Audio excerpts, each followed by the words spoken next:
Is it audible? Germany and Europe. Yeah. Having come from cold, dark, and wet. Good afternoon, everybody. And I'm really sorry I couldn't be with you. I'm stuck here in cold and dark Germany and Europe. Having come from cold, dark, and wet Glasgow, where I was at the COP. So one of the things that, I'm looking forward to with the ECOBARI, and it's absolutely in the right direction, is the collective action amongst those of us who are concerned about what is happening in agriculture and forestry landscapes. The focus on resilience, collective action is absolutely spot on. All of you who have been following the results from COP will know that while there has been an emphasis on forests and trees, on the whole, it has been a disappointing result. It is clear that governments are struggling to meet the moment to step up and deliver in the 8 or 9 years that we've got left before we pass a 1.5 degree world and head for a 3 degree or a 4 degree world. So this means that those of us who are on the front lines understand what the communities want, what is the way to move forward in agriculture and forests without resorting to high input systems which tend to flatten the resilience that comes from diversity, both cultural and biological. Need to show at scale what is possible, create investable and bankable opportunities so that we can bring more of the investment into the smallholder agriculture, smallholder forest use that we know is essential to maintaining the diversity and therefore the resilience of systems. Resilience is an appropriate focus, but we need to make certain that resilience is productive. My last word in this, and other than to say that I'm really sorry that I probably will not be able to join you because of conflicting appointments, my last word would be to say resilience begins and ends with people.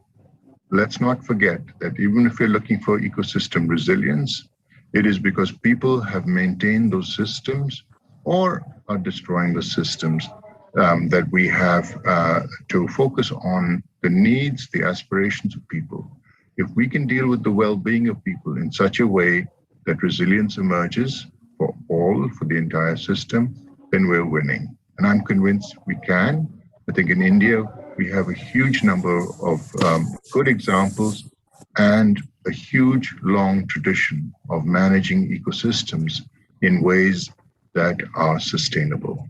So I wish you all a great conference, and I look forward to being there either virtually or in person on time the next time. Much prefer to be with you than in cold and dark Germany. Thank you.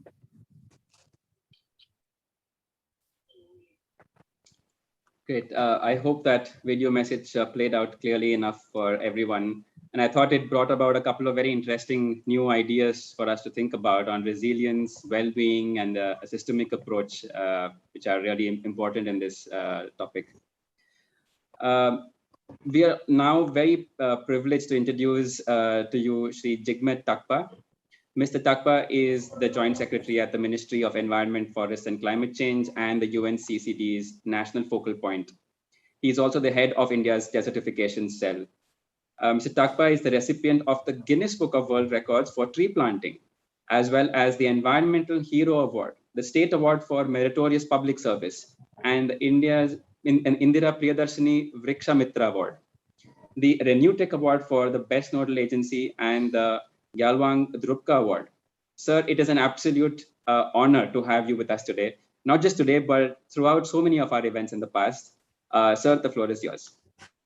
Thank you so much. It's a great honor to be invited for such a big occasion, and especially on today's Guru Nanak Ji's birthday. I think this is the launch of ECOBARI is very well connected, and I think the blessing of the Lord will go in long way protecting the environment as well as the protecting the people. So, ladies and gentlemen, I would like to thank especially WOTR, especially Madam Masale and IDH and other partners for launching the ECOBARI at a time when the whole world is yet to recover from the pandemic of COVID-19, which started last year in 2021.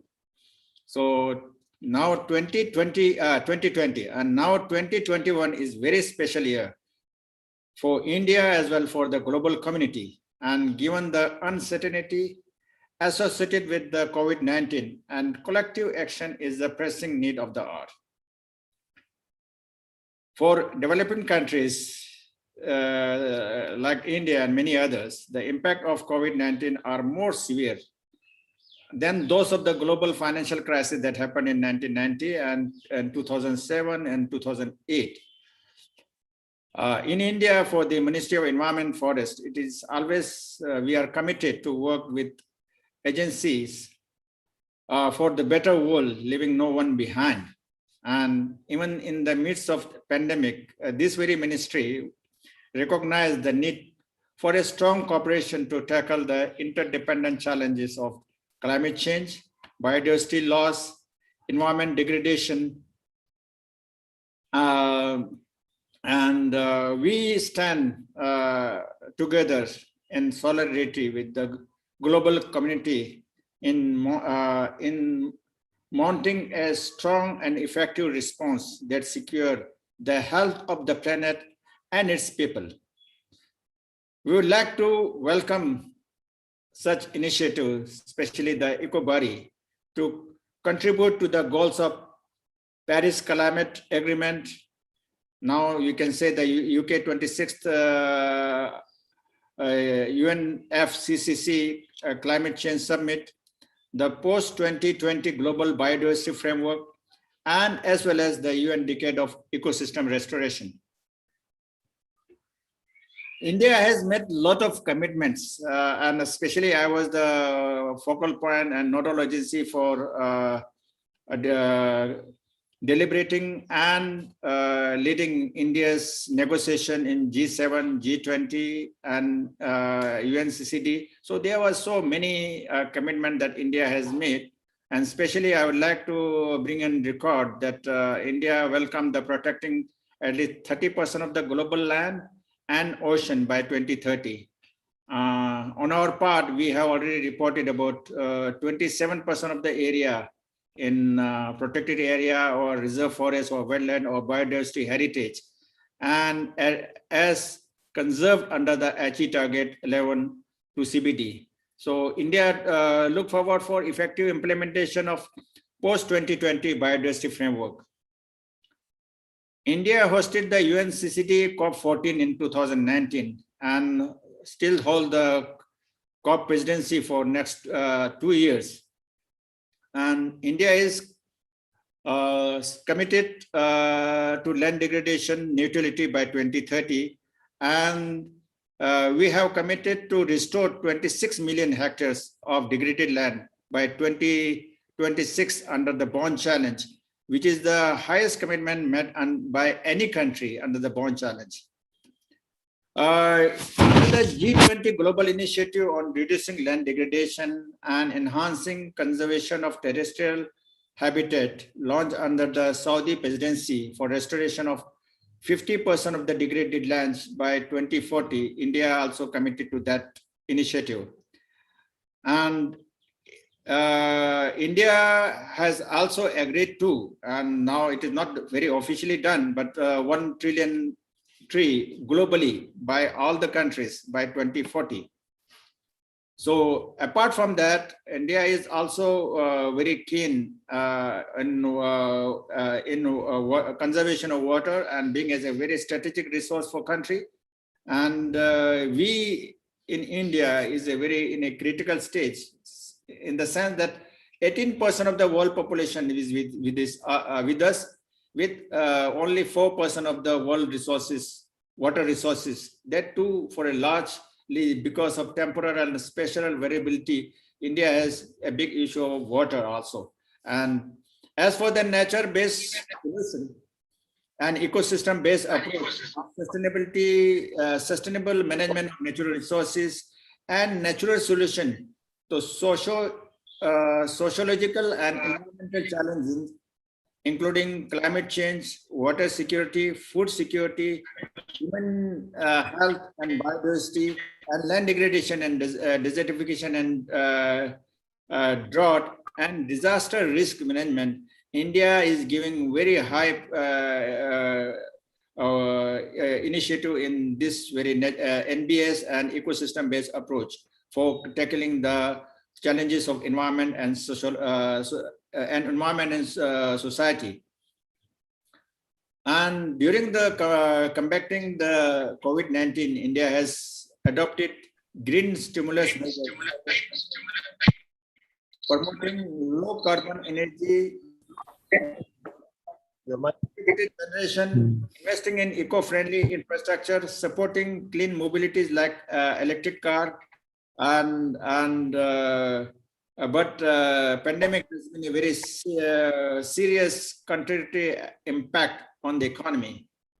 So addressing the biodiversity loss, climate change, and tackling the required enormous resources, and India is striving to do its best with domestic resources, and at the same time keeping in mind the imperative of the sustainable development and poverty eradication. India's goal is sustainable and equitable growth, and on the principles and provisions of the conventions and its Paris Agreement are very critical for its endeavor. Desertification cell, we had been working very tirelessly on various issues. Initially, we hosted the COP14, and it was one of the biggest event as per the record of UNCCD. Apart from that, we are working on a conservation of the Aravalli Belt as a green shelter to protect the NCR region from the onslaught of sand and dust storm from the Thar Desert. We are in the process of establishing a center of excellence in ICFRA, Indian Council for Forestry Research and Education in Dehradun, and for which the DPR is ready and fund has been already approved. And the third point, I could say that we are also working tirelessly on the National Action Plan for Sustainable Land Management, taking into account all the programs of the country, the involvement of all the agency, and looking for the resources to implement and to combat desertification and achieve all the targets, whether it is a land degradation, desertification and drought target, LDN target, post-2020 framework, or the climate change target of NDCs. We are all committed, and that will be contained in our National Action Plan for Sustainable Land Management, for which we are looking for partnership, especially with all the agencies present here today. And we will welcome you for your suggestion, your inputs, and we'll shortly organize a regional and national workshop for implementation of this very project.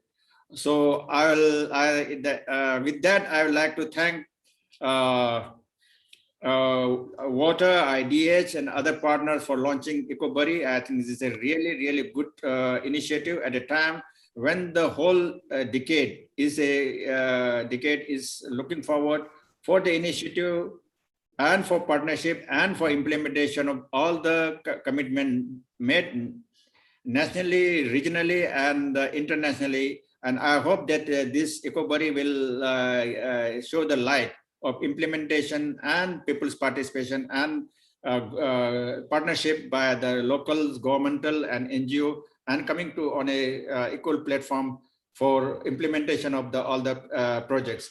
Thank you so much.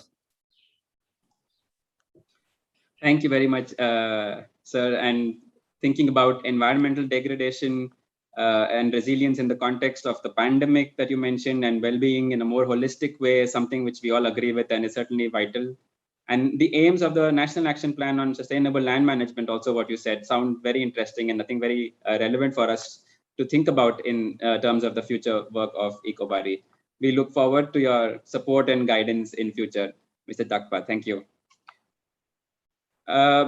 Now we have heard and a lot has been spoken about EBA. I think it would also be a good time for us to see what EBA really looks like in practice. So here is a short film on EBA, and it also introduces voices from the ground about people from the communities where we have been doing work on EBA and what they have to say about it.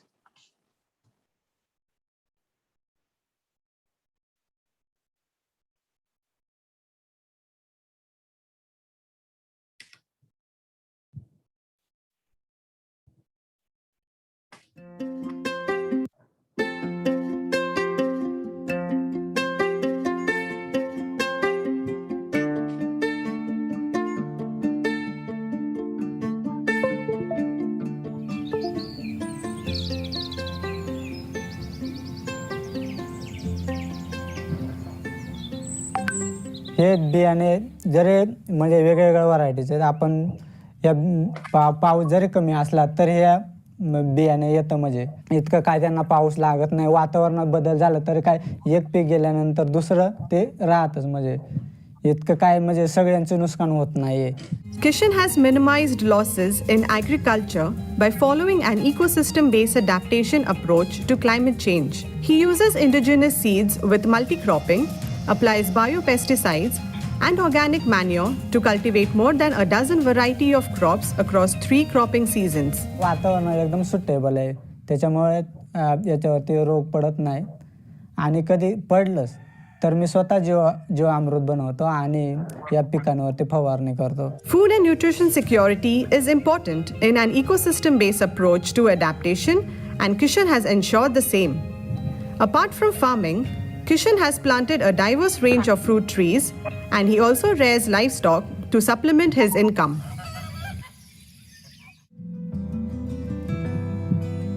Balasai Bangre is WOTR's field in charge of Purushwadi, and he has been working in the village since 2009. He points out the challenges posed by climate change. म्हणजे गावाला पाणी वगैरे उपलब्ध झालं पण पुढे जाऊन त्या पाण्याचं म्हणजे शाश्वत राहण्यासाठी काय करता येईल. त्याचबरोबर लोकांचे बराच प्रश्न होते. समजा वातावरणामध्ये वारंवार बदल होत आहे तर त्याच्यावर काय उपाय योजना केली पाहिजे. त्याच्यानंतर वेगवेगळ्या आपत्ती येतात तर त्याच्यावर स्थानिक काय उपाययोजना केल्या पाहिजे असे प्रश्न लोकांचे होते. To solve these issues, between 2009 and 2017, WOTR implemented the climate change adaptation and water stewardship programs in Purushwadi. मग या प्रकल्पामध्ये प्रामुख्याने वॉटरशेडच्या काही ट्रीटमेंट असतील त्याच्याबरोबर महिला विकासाचं काही काम असेल त्याच्यानंतर जैवविविधता संवर्धन असेल त्याचबरोबर परिसंस्थेचा विकास असेल समुदाय आधारित आपत्ती व्यवस्थापन असेल त्याच्यानंतर काही मुलांच्या आरोग्यासंबंधी काम करण्यात आलं. त्याचबरोबर शेती संबंधित प्रामुख्याने काम केलं. शेतीवर मग हवामान आधारित कृषी सल्ला असेल त्याच्यानंतर कमी खर्चात आपल्याला घरगुती काही औषधे कशी तयार करता येतील मग त्याच्यात अमृत पाणी असेल जीवामृत असेल दशपर्णी असेल निंबोळे अर्क असेल सेंद्रिय शेतीचे प्रयोग आहेत ते शेतामध्ये करण्यात आले. If ecosystems-based adaptation is practiced across Maharashtra and India, it can help us to achieve our sustainable development goals, meet our land degradation neutrality targets, our Paris Agreement commitments, and at the same time, it helps to build the resilience of our landscapes and its people.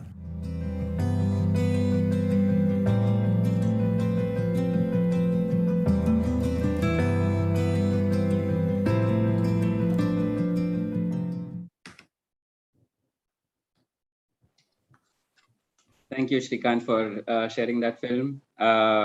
There are a few longer versions of the same film that we have and a few other documents which, if you are interested, I would request my colleagues to post some of those links in the chat box, and we would be really happy to hear your comments on those. Right, now we move on to really thinking more closely about the potential for upscaling EBA and what is a roadmap and how do we come up with a roadmap for doing this. Our next speaker who will be reflecting on this is Dr. Jess Weigelt from TMG Research. TMG has been a solid partner and an inspiration behind a lot of the EBA work that we have done during the last couple of years. Dr. Weigelt is the head of programs at TMG Think Tank for Sustainability. He is responsible for co-steering TMG's programs and the overall strategic development.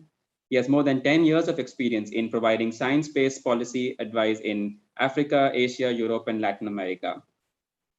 Dr. Weigel's thematic interests span natural resource governance, transitions to sustainability, co-creation of knowledge, and social innovation.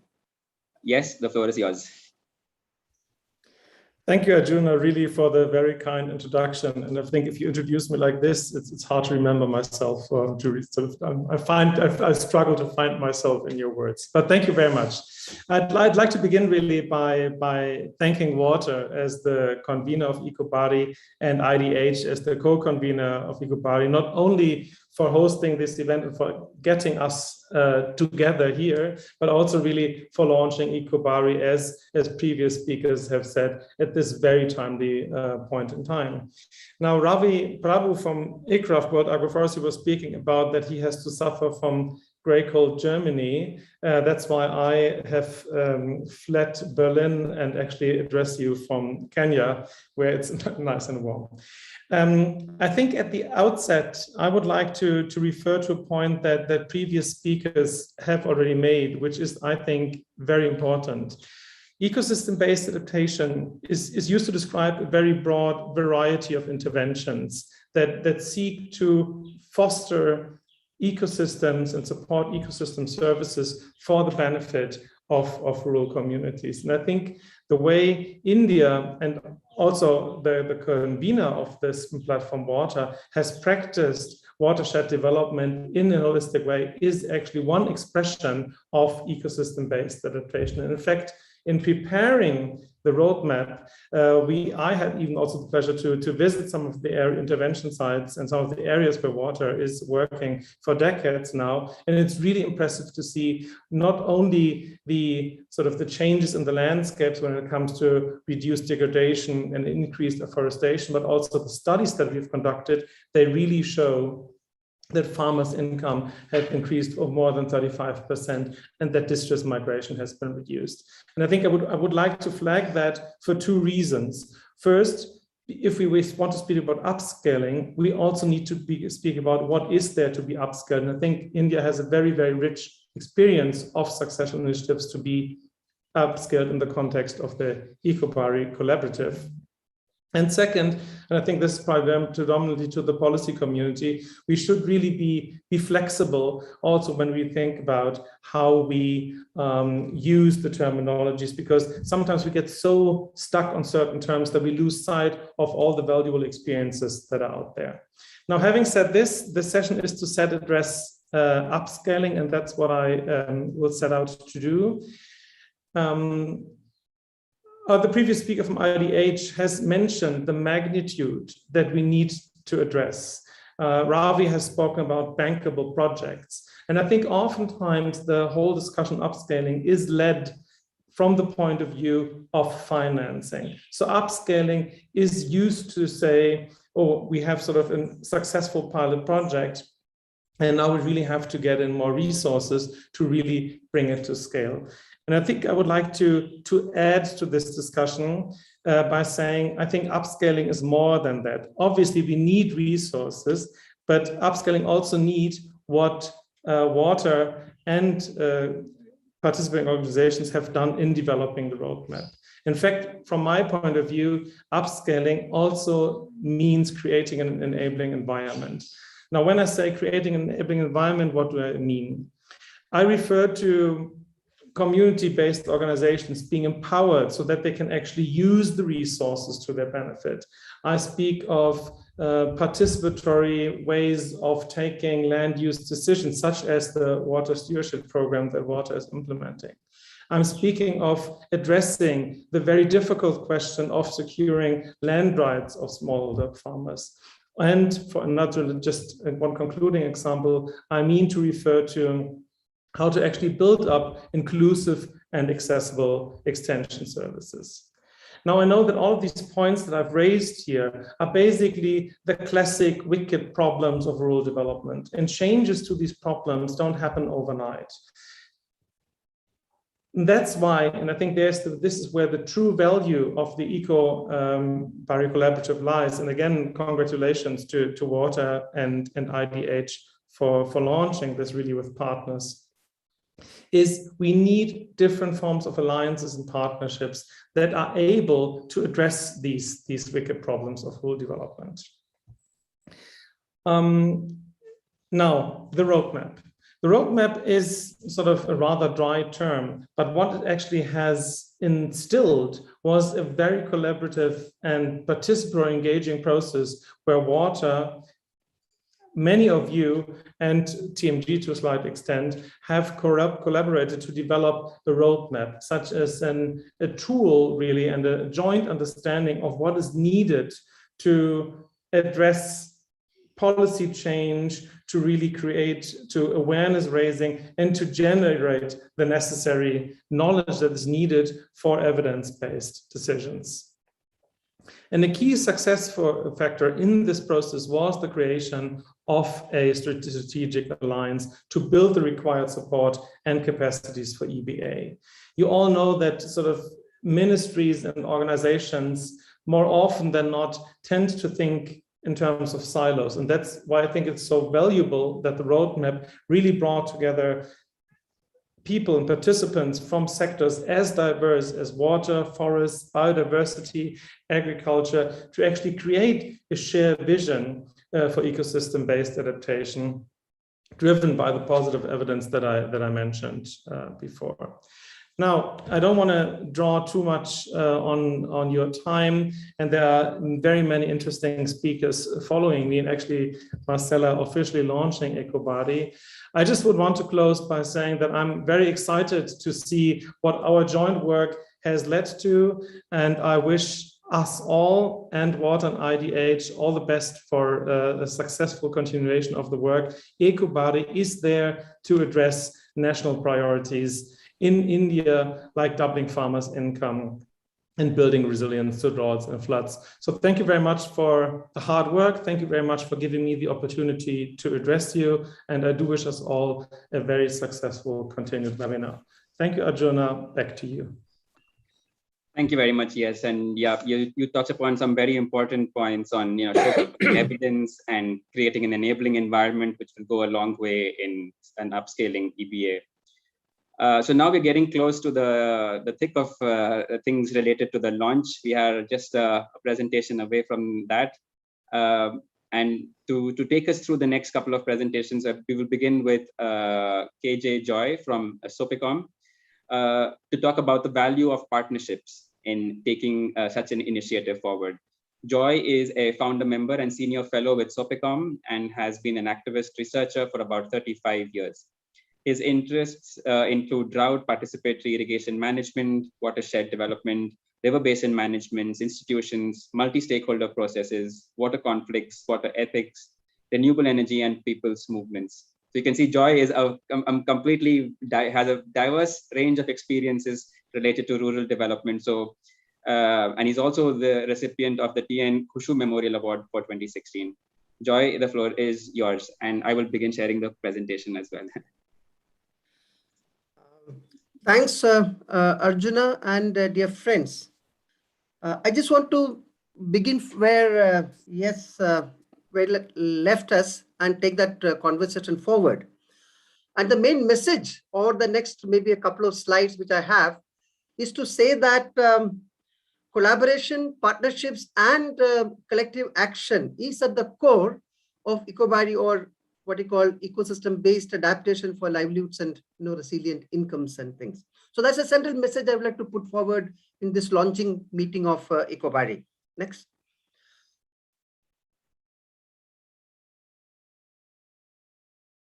Yeah. So the basic proposition is that this is a holistic approach, and for upscaling this, we need partnerships and collaborations. Sorry.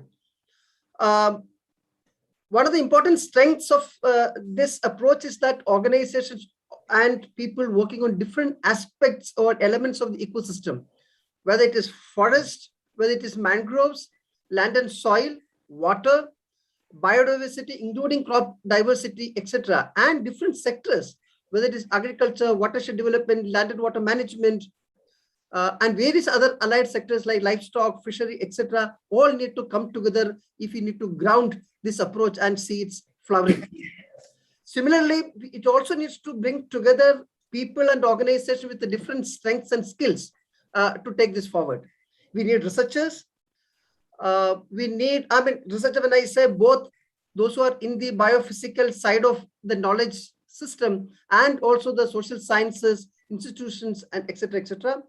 We need experts in various fields. I mean, this has been said time and again in this meeting, saying that we need people of different caliber, different experts, whether it is expertise on land and soil and crop management, whether it is water management, horticulture, biodiversity, as well as institutions and governance, and so on and so forth. Similarly, it also needs different type of practitioners, civil society organizations, and concerned government departments to come together, and also the resource of the donor agencies to come together and put their strengths and skills together to take this forward. And personally, since I've been associated with this process over the last 2 years or so, I find that this approach has the strength to bring all these concerned stakeholders together on a particular spatial unit or hydrologic unit, whether it is a micro watershed or whether it is a milli watershed or a sub-basin or a basin. Only then I think probably we can take this forward. And I would also say that every stakeholder who's going to participate can find a value in participation in this. If it is a research community, then this offers a new context for interdisciplinary research. If it is a practitioner community, then it finds a new approach, an integrated approach, which can, at the same time can address climate change challenges as well as create resilient livelihoods and incomes to people. And for government, especially Maharashtra government has been talking about a drought-free Maharashtra. I think every stakeholder will find a value to get associated with this. And I think probably this approach, we need to leverage the strength of the approach and build more lasting partnerships to take this forward. Next one. And in fact, right from the, put the next slide, please. Yeah. So I would say that, as I said earlier, I've been participating in this process over the last 2 years, maybe starting from 2020, and now we are in the 21. And the entire engagement to develop the roadmap, which my previous speaker spoke about. So in the process, which I found that, people from research institutes, central and state governments, district and block level administration, community representatives, various NGOs and civil society organizations, people from the CSR community, donors and media, all getting associated in developing this perspective collectively and coming up with the roadmap that we need to take forward. As part of this whole exercise, there was also thematic committees which have been formed. Biodiversity, land and forest, livestock, water, agriculture, and I've been also privileged to participate in many of the meetings and deliberation of this committee. And all these reports which came together have been synthesized and put into one holistic thing.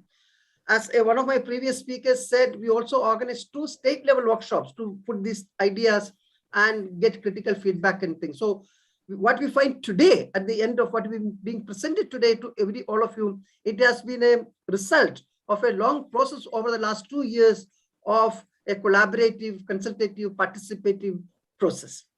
Last slide. So, this is where I'm going to end with. So this is how the partnerships should develop in case we need to take this forward as a collaborative. At the core of the thing that the blue cell you find, that is the rural households, communities in the ecosystem landscapes, which is our direct and primary stakeholders. It is they who are at the core. I think one of the speakers said that it is them who is going to matter in this whole approach. And around that, we have the different institutions with the different skills and things. I'm not going to read it out because I think we have very short time. So we have, central state governments, various ministries and departments, district level officials, NGO and the practitioner communities, the donor community, the media, and all these all need to put together. And then out of that, we also find there are a whole lot of activities which are been lined up, which all connected with this whole core concept of ECOBARI, if you have to take this forward. So this is the type of partnerships and collaboration we are looking for. And I think all of us, whatever backgrounds we come from, can find a space in this approach. I would end by saying that though WOTR and the founding members have taken the lead in conducting this participative process and what we are presenting today, but I think it's for all of us who are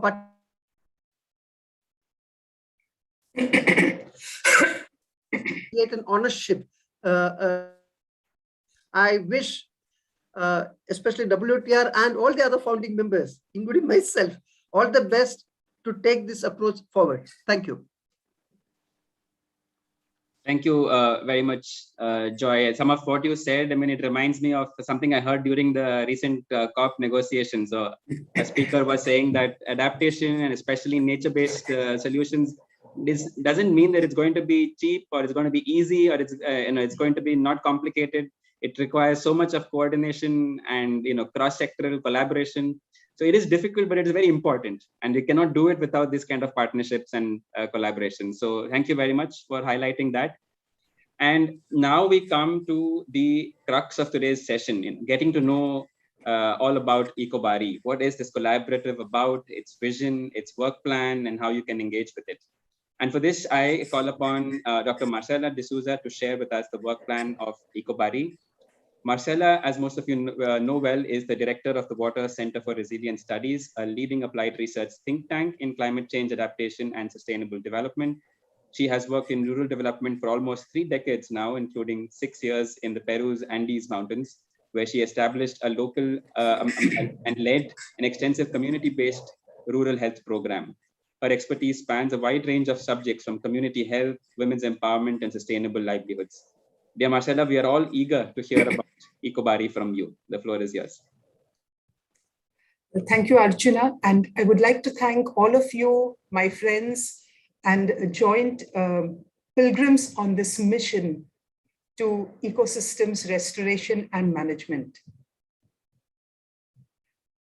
We all live in, there are different ecosystems that we know of. The forests, the grasslands, the deserts. The fresh water has the springs and the streams and the rivers, the inlands, the inland wetlands, the marine ecosystems, so many.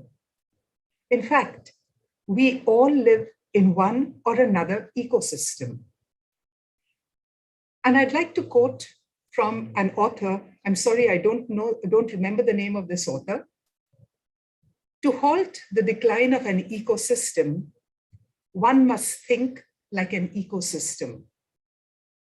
And therefore, this whole journey of developing this roadmap and coming to this stage of ECOBARI has been a journey of search that has only begun with a number of partners, because we need to think and understand the ecosystem, and whichever ecosystem it is, in order to restore it and to manage it better. And so I would like to share with you, before I go ahead, to talk about our ECOBARI. Our ECOBARI, and it's an abbreviation for Ecosystems Based Adaptation for Resilient Incomes. The abbreviation is a very nice one. It talks about an ecologic home, because many of you would know the word Bari in some of our Indian languages, particularly the Eastern Indian languages, means home. So ecologic home is what ECOBARI is all about. The next slide, please. I'd like to present to you the vision that has emerged from a group of us that represents a diverse stakeholders. Empowered communities sustainably regenerate and manage their ecosystems, conserve biodiversity, derive resilient incomes, and improve their quality of life through nature-based solutions as they adapt to climate change. This is the vision we have, and we would like to invite you all to join us in realizing this vision. And our mission is to be a leading platform that grounds EBA at scale. I'm sorry, I'll be using this abbreviation EBA,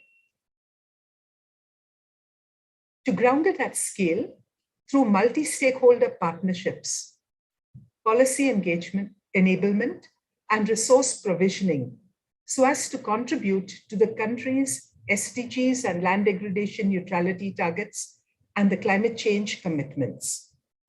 So this is the mission where we would like to invite all of you to join us and let the ECOBARI be our common mission. Because without one another, we will not be able to make a difference for our own future, for the future of our children, for our country. The next, please. I'd like to present here the objectives and the roadmap that we have for ECOBARI from 21 to 30. First one is we need to develop a broad framework for EBA to create a shared understanding of it and the multiple benefits that it can be. We need to promote the idea, the concept. We need to disseminate a lot of it, so that we can foster political and societal will to promote EBA among the different stakeholders. I think we need to get everyone on board because we are talking about the future of our country, of ourselves, of our children. There is a lot of knowledge and experiences all around, but all of these are sitting in a lot of scattered, a lot of very wonderful pilots out there, unable to be scaled up. We would like to collate this to bring or to develop the toolkits for practice, and then to look at what is actually happening on the ground and to mainstream and integrate EBA approaches into different policies, programs, not just policies of the government, which is a major one, but into policies of the different programs of the different corporates, of the different NGOs, of the different stakeholders. We need to adopt it because this is the future. And then to strengthen the capacities of different stakeholders groups and to implement EBA at scale. As I said earlier, a lot of very good capacity, tools are out there, but all of these are scattered. When we join together in this collaborative, we would like to come together to share and exchange and to give an opportunity for each one who's doing something wonderful out there to showcase, to develop capacities of others so that we can upscale it. But we cannot take this forward without a sustained and adequate funding for which we would need to look at, And then to establish monitoring and evaluation and learning systems and to assess the progress. I think it's important not just to look at have we done this and have we ticked out these, just looking at targets, but actually looking at what are the outcomes that we are getting. Are we reaching the outcomes where we want to? And then to contribute to the achievement of the state, national, and global goals through EBA. So these are the objectives we have for taking EBA to scale, and for our plan for from 21, we've already started it to 2030 as the first milestone. What do we plan to do for the next 2 years? First, to look at the framework, because that is important, over which everything else will be set. Then to pool together the resources, to share knowledge, to invite others to bring in knowledge, to disseminate the concept, because we need the concept and the clarity of EBA. And EBA here has 3 pillars. The first pillar is we need to regenerate the environment along the ecosystems and biodiversity lines that are there. The second one is we need to help the community to adapt to climate change. And the third one is governance by the local community, which takes care of equity and brings in the marginalized and is gender sensitive, so that together the community can progress. These are the 3 pillars. And we need to pool together these experiences through case studies and to disseminate this. Then to provide, during the coming year, we will be offering, organizing and inviting you to not only to participate, but also to share experiences as parts of the webinar or webinars that we'll be offering to different groups of people, to conduct capacity building and training events so that the knowledge can be shared. I think one of the participants was asking, how can we learn and share? Yes, through webinars. And they can be either physical ones or maybe virtual, which can extend to a larger number of people. We would need to collate experiences to invite you all to share your experiences where we can document it and disseminate it in your name, and your training tools so that more of us can benefit. We don't need always to reinvent the wheel. And we need to disseminate this widely so that together all stakeholders can work to making a difference for our country as we go ahead. Thank you. Thank you, Arjun. Thank you very much, Marcella. And so now that you have heard the vision and the mission and the work plan of ECOBARI, it's time to look at the nitty-gritty details, like who can join ECOBARI and why would you want to join and how. So this is the details that anybody who is sitting on the fence has heard about ECOBARI and is considering joining might want to pay close attention to. This is who ECOBARI is today. The members that we have, the members who came together and founded this collaborative. So we have WOTR and WCRES as the promoters and conveners. We have IDH as the co-convener. And then we have other founding partners, including Actus ESG, Bharati Vidyapeeth, Credit Suisse, the Eco Network, ISB, the Public Institute for Public Policy, SOPECOM, TMG, and C4 ICRAF. Now, this is not, as Marcella spoke about, this is not just a network. I mean, this is not just a network of NGOs or just a group of ecosystem experts. So we have deliberately called ourselves as a collaborative because every context is unique and everyone's expertise and insights are based on the areas of work that they come from, are all equally valuable, and we need to learn from each other. It doesn't matter if the organization is big or small, the individual is well known or prefers to keep a low profile. This collaborative is for everyone who agrees and who sees eye to eye with ECOBARI's vision and mission and is keen on making a difference. So this collaborative, our collaborative, is for individuals as well as institutions. It is for representatives of government, civil society organizations, communities, businesses, corporates, scientists, academia, financial institutions, funders, media, and general public who would be interested in this. So what exactly would you find yourself doing if you were to join ECOBARI? Whether you come from a science background or are a practitioner working in the government or in different administrative positions, you could offer your domain expertise for EBA-related actions. This could include training programs on, say, an EBA approach to water management in drought-prone regions. Evidence-based policy, is the buzzword in government circles today.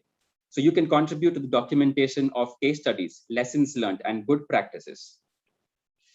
You might also be able to partner on new implementation projects that ECOBARI takes up in your geographical area, or invite ECOBARI to partner in your efforts to bring in a more solid EBA angle to the work that you are engaged in. You might find yourself collaborating on joint interdisciplinary research and action research and policy assignments. And especially for financial institutions and corporates and CSRs, you could look at ECOBARI as a platform through which you can contribute resources, financial or others, towards the development of climate adaptive ecosystems. We will also be looking at novel and cutting edge actions that bridge science, policy, practice, business interfaces, like contribute to risk assessment and mitigation in agricultural supply chains by taking an ecosystem-based approach for more sustainable impact. Or perhaps assess the investment needs and leverage potential of EBA for implementation at scale. And how will the collaboration benefit us mutually, the ECOBARI as a whole, as well as the organizations and individuals who are going to be a part of it? As a collaborative, we will all have access to a wide range of skills, thematic expertise, and ability to leverage on each other's resources and mutual resources. We will benefit from each other's experiences and investments in different ecosystems, geographical areas for greater impact. And we believe that together we will be able to showcase evidence from different sources, because evidence at scale is what can really drive policy and mainstream EBA. The collaboration will provide the opportunity to integrate EBA concepts into actions, shared tools, methodologies, and other insights with the aim of upscaling EBA. You would also be able to access capacity building, training, and learning events for the needs of ECOBARI members, but also the needs of other stakeholders that we work with. You would also have access to regular news, case studies from other organizations working on EBA. And we would all also have the opportunity to develop and claim responsible sourcing targets from the ecosystems marked for multi-stakeholder actions, whether this is related to, say, voluntary emission reduction targets, or even under the new carbon market issues that were discussed at the recent COP26 in Glasgow. So that is a little about how you might be engaged in, what you could be doing, and we really hope that you find some of this interesting enough to consider joining us. If you are interested to read more about ECOBARI, this is the website that you would be able to find us at. I would also request my colleague to share the same website on the chat box. The same webpage also has a registration form. So this is a glimpse of what the website looks like. A part of it is shown here. And at the bottom of the website, there is a link for how can you get involved. On the right, what you see here is what the registration form looks like. So we just collecting basic information about who you are, what kind of organization or institution you represent, and why is it that you care about joining ECOBARI, and what value do you see yourself bringing to the collaborative. And with that, we would probably be able to review it and be in touch with you in a few weeks' time. So, and in addition to this, if there is any further information that you would like to have from us, you're welcome to write to us. This is the email ID at which you can find us. Or you have also seen several of us names of the representatives from WOTR, from IDH, and other founding members. So you're also welcome to look us up online and contact us directly. So with that, the launch of ECOBARI officially is complete, I think. But this is just the launch, and there is still, of course, a long way to go forward.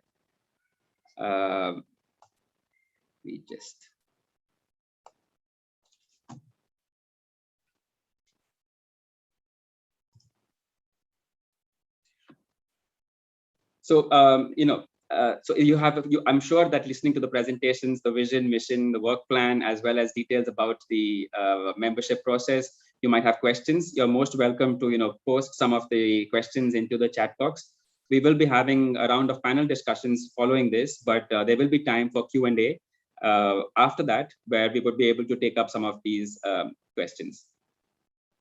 So after listening to all of these presentations, we were all very keen to follow this up with some kind of a more in-depth discussion with experts from different backgrounds, and how exactly collaboration can help realize the vision, mission of ECOBARI, but also realize India's sustainable development goals in a nature-friendly way. So that is the topic of the panel discussion that is going to follow. And for this discussion, we are going to invite Dr. Shannon Olson, who's going to be the moderator of the session.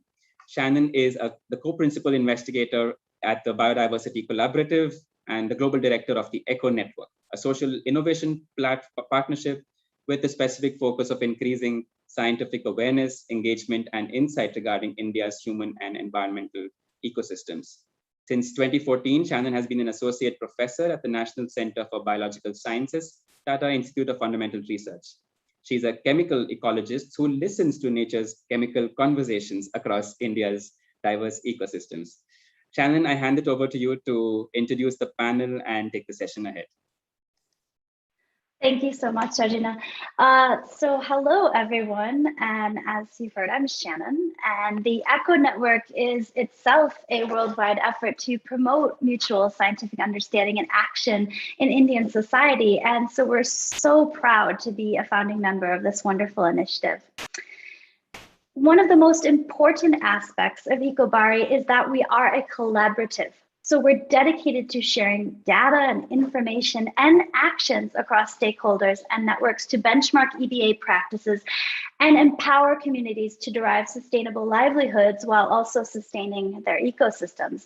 And this means it's going to take all of us, from academic and commercial and government and service, philanthropic and NGO sectors, to meet together, to share and to co-create to make this dream for India and our planet come to life. And that's why we're starting today. We have with us some of the most eminent minds across research, practice, financial and government spaces here to put their heads and their hearts together in a conversation on how we can realize ECOBARI's goals. And so first, I'd really like to thank each of our panel members. If they have not done so, please turn on their videos so that we can see you. And I thank you for accepting our invitation and for your willingness to share your expertise with us and also with the audience. As moderator, I will be asking each of you a few targeted questions, and we'll follow this by a group discussion, a little conversation on each of the topics where you can expand your thoughts further. There's also time at the end of our session for the audience to take a few questions raised during using the chat function on Zoom, which I see is already very much being used throughout the sessions so far. And as you can imagine, we might not get to all of your questions, so we ask you to please read some of the questions that others have submitted. And do feel free to direct your questions to a particular panelist as you see fit. At the end of the session, we'll try to answer as many of these as we can. So now, to introduce our fantastic panel, I will start with Dr. Milind Majumdar, who I see on the screen. He's a senior scientist at the Center for Climate Change Research, Indian Institute of Tropical Meteorology in Pune. His current area of work is related to diagnostic and modeling studies to understand the Asian monsoon variability and its response to our warming climate. He has associations with many different universities in Japan, UK, US, Australia, and South Africa. Dr. Majumdar has published more than 50 research articles in national and international journals, and he has received IITM's Silver Jubilee Award for the best research paper in 2017. He is currently engaged in the field-scale soil moisture monitoring using Cosmos, which is a network of various surface hydrometeorological sensors to study soil water dynamics. Dr. Majumdar, thank you so much for the honor of joining us here today. Thank you. Thank you so much. Thank you. Yeah. Thank you, sir. Yeah.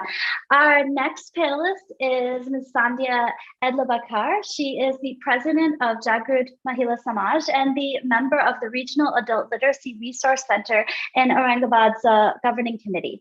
She has been trained as a chemical engineer, but she's also a member of the Nagpur University Senate, the District Pariyavan Wahini in Chandrapur, and the Indira Gandhi Open University's Research Group for Sustainable Development in New Delhi. Ms. Edlabakar has authored dozens of booklets, reports, and articles on environmental awareness and nutrition.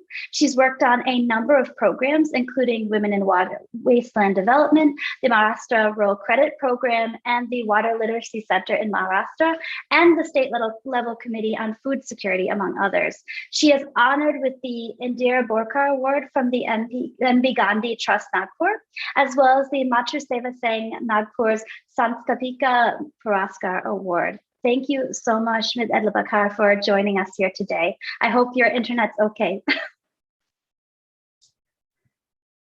Thank you very much.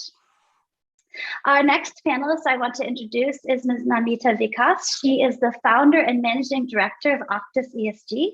She is a senior business leader with over 30 years of diverse global experience on climate strategy and sustainability across several sectors like banking, technology, and FMCG, and has a particular focus on sustainable climate and green finance, climate action, ESG, and climate risk management. She has been instrumental in launching a number of green and sustainable wholesale and retail financial products and has contributed to raising over $1 billion as capital and credit lines. Under her guidance, the first ever green bond of India has been issued in 2015 and accreditation awarded from GCF. She founded Octa CSG in 2020, and it's a global expert advisory on sustainable finance and ESG, and it was awarded India's SME Leadership Champion by UN Women 2021 Asia Pacific WP. Namita herself has been ranked one of the leading women in business sustainability by WBCSD and has globally been recognized as the Sustainability Leader of the Year by Ethical Corporation in the UK in 2017. Thank you, Ms. Vikas, very, very much for joining us here today. Thank you very much, Sam. Yeah, we're honored to have you. And last but absolutely not least, we have Dr. Ashok Dalwai. He is the CEO of the National Rainfed Area Authority, the Ministry of Agriculture and Farmers Welfare at the GOI since 2017. As an IS officer, he has served in different capacities from the grassroots level in tribal pockets of Odisha to commissioner of the Bangalore City Corporation to policy formulation in the states of Odisha, Karnataka, and the GOI. In his function as chairman of the Interministerial Committee on Doubling Farmers' Income, Dr. Dalwai has submitted a 14-volume strategy with specific recommendations to the government of India for an effective paradigm shift in agriculture that emphasizes income security and welfare for farmers. As chairman of the empowered body, he now oversees the implementation of recommended strategy. And he also has a number of other committees constituted by the government and UN entities and has worked on agriculture-related policies. And in 2019, he was appointed as the chairman of the Commodities Derivative Advisory Committee by SEBI India. Dr. Dalwai has always sustained an interest in academics and research and has published several different research papers.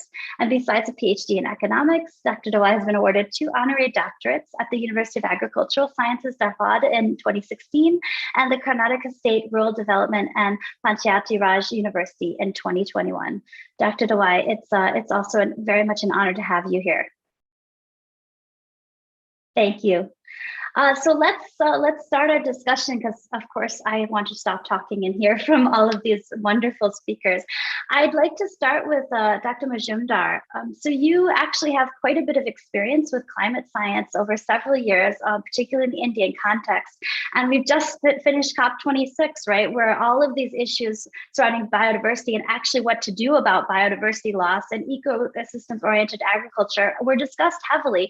And I must say, not a lot of solutions necessarily proposed for them. So I'd like to know, in your opinion, what strategies do you think we can employ using the ECOBARI approach and through our partners to officially mobilize collaborations to reach the 2030 goals?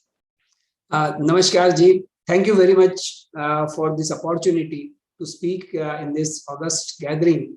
I'm very thankful to Dr. Marcela D'Souza and Lobo Crispino to introduce me to this ECOBARI system. What I feel is actually recently you might have, everybody might be aware, the Nobel Prize, Physics Nobel Prize was awarded to Professor Sukio Manabe. And very simple way, what he says is, first we need to understand the climate change, science of climate change. So understanding itself is a big thing. And for understanding, what we need to do is we need to have the climate information.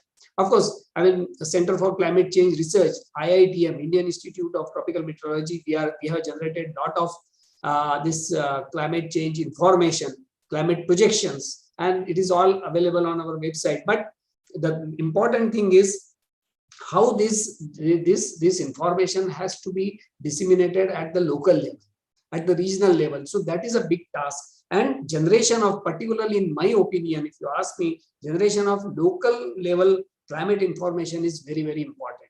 How we can do that? I mean, this is the simple ways to begin with is the hydrometeorological observations. I mean, at the local scale, field scale. At each field scale, we can have, I mean, using very economical or cost-effective sensors involving the faculties, the students, and the stakeholders. That is very, very important. So generation of this local level climate information and for a longer time period.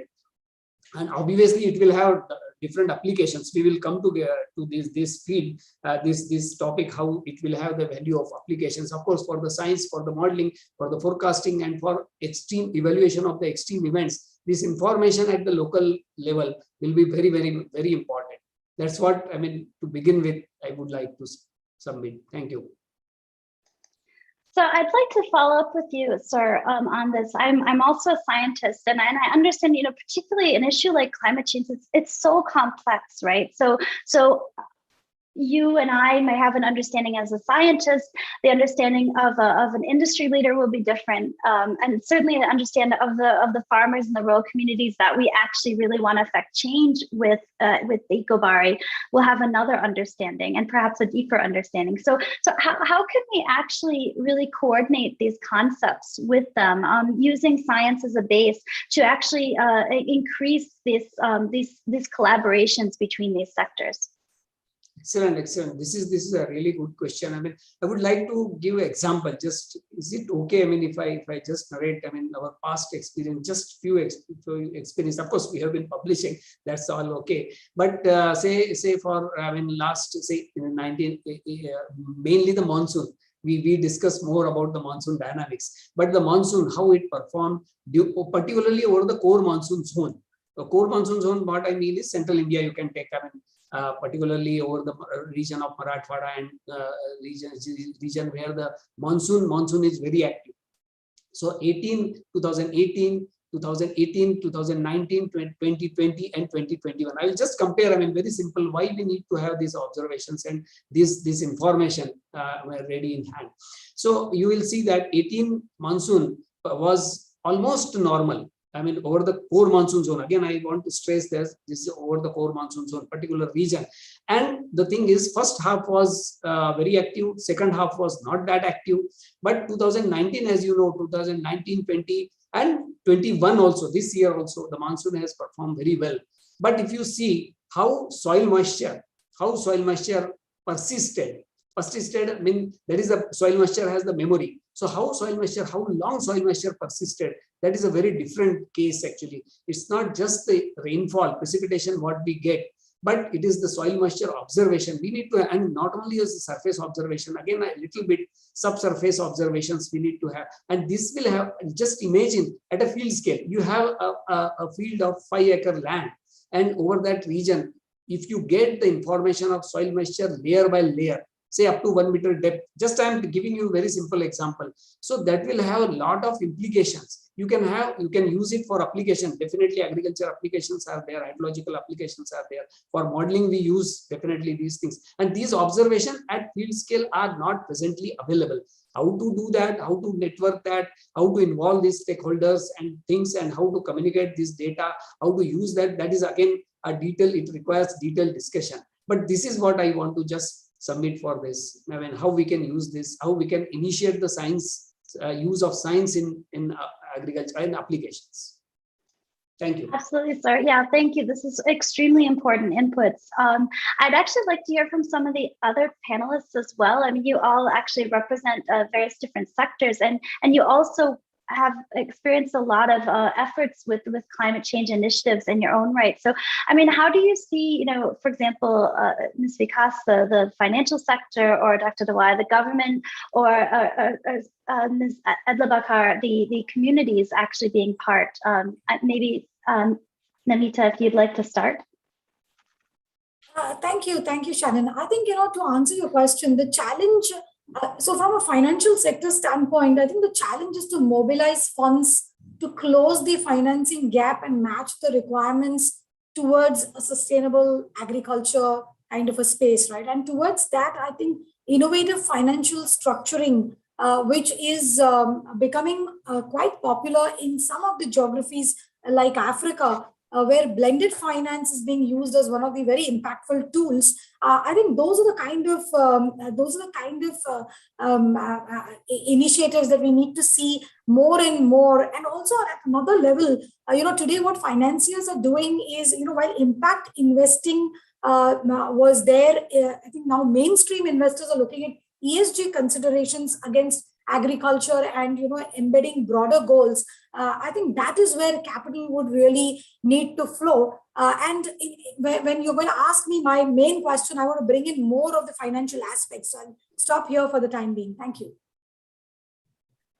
Thanks. I think we'll ask more specific questions regarding ECOBARI in a few minutes. Dr. Dawai, what about you from the government side? How do you see the government working with this concept of really what Dr. Majumdar brought up about understanding climate change and inculcating into the fabric of change, and ECOBARI has to really play a role in this.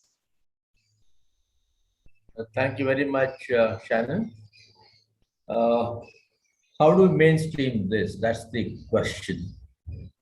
I guess that there is an increasing awareness about the need for ecosystem-based agriculture. The impact of climate change is being felt across the domains.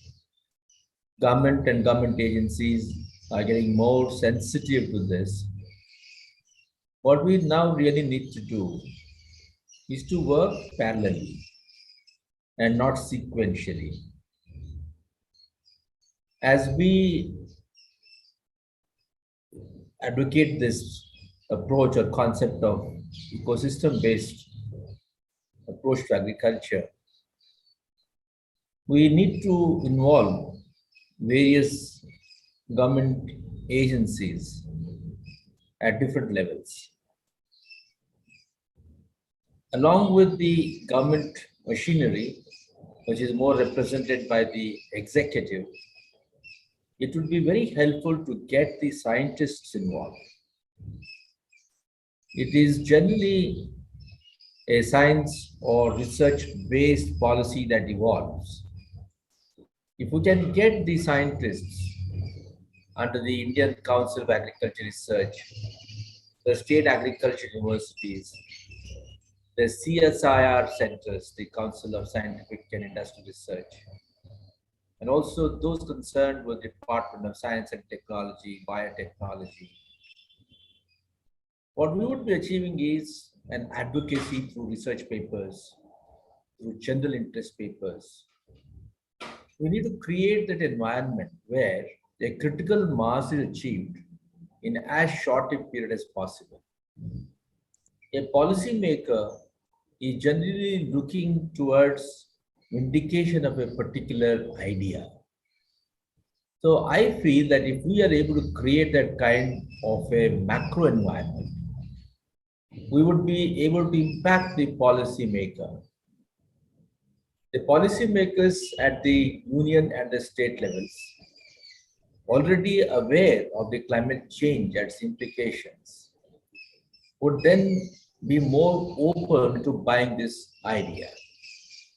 So as a first step, I would say, let us start creating that awareness through various workshops and seminars, writing papers, integrating more and more with the research organizations. I think that would be helpful in redesigning the policies and the programs. And the associated issue is that we should try and look at ecosystem in the sense not confined to agriculture alone, but look at ecosystem in the context of society, which means that the burden that rests today on agriculture in our country, in India, and maybe other countries which are also emerging or backward, where dependence on agriculture for livelihood is too intense. How do we take off this pressure by creating alternate livelihood options in other sectors? But then we must be also aware that other sectors, particularly manufacturing and service sectors, are more insensitive to greenhouse gas emissions than agriculture is. Hence, we also need to create that awareness among those concerned with industry and service sectors, which only means that ecosystem has to go beyond agriculture and try and bring that seamless connect between one sector and another sector so that the country as a whole starts looking at it. So I would leave it at this juncture before you ask me next question.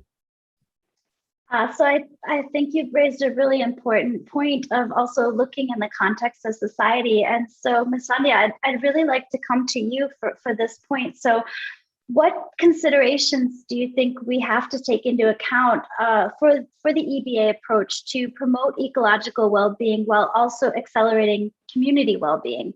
How do you see this coming together from your experience as a practitioner on the ground? Hello, everybody. Hello, Hello. everybody. Yes, we can hear you fine. Yeah. Hello, everybody. I am Sandhya and working in grassroots level for the last 30 years. So we have undertaken many projects in the villages with the help of different agencies. And I would like to present what are our experiences and what we have learned from these all projects here. What I feel, we are talking about policy and networking at the higher level, but what we feel that capacity building at the village level and the village level organizations, they can be Gram Panchayat, they can be cooperatives, they can be self-help groups, farmer clubs, youth clubs. All these people, you know, the capacity building of these groups is very, very important for ecosystem management because they are the main stakeholders there.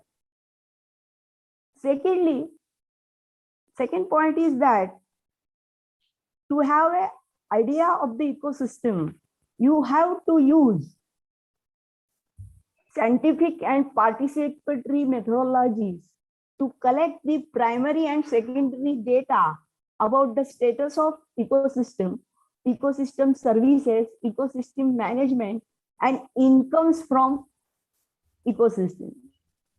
So people are interested in incomes and status of ecosystems also, and management also. It will they have an interrelationship.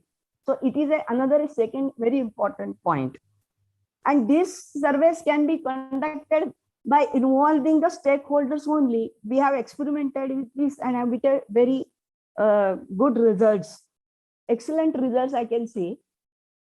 Then third thing is that people have their own priorities. They have their own concepts, and they have their you know.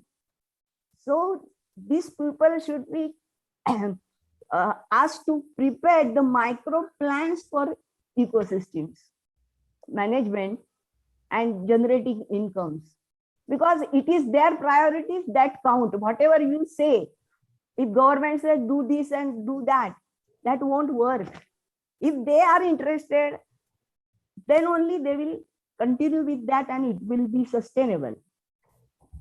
Then fourth thing is that the micro plans. So I again stress that the plan of development of ecosystem should be by the people, by the stakeholders only.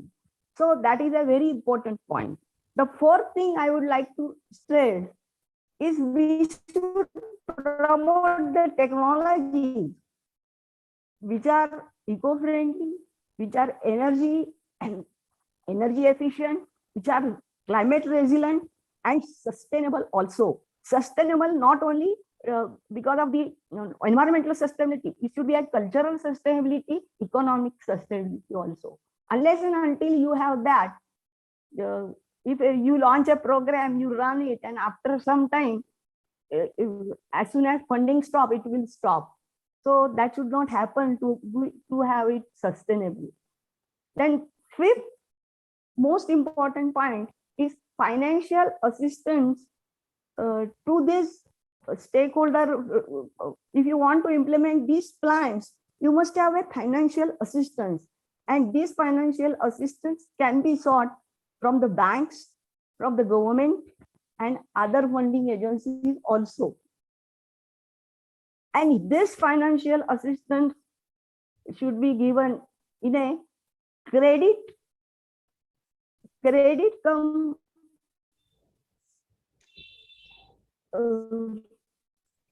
credit come grant model and along with insurance. If you only grant model is applied, that activity won't be, it should be credit come assistance program, not a only grant program. Otherwise, it will not sustain. As soon as the project is over, people will leave that activity and they will, go for their for insurance also. Because if you want to have a climate resilient plan, then there must be some insurance plan for the people, and how to develop that plan is a very big task, because nowadays for agriculture they have an insurance scheme, for livestock also insurance scheme, but the conditions and all those things is not operating properly. Government is trying too much.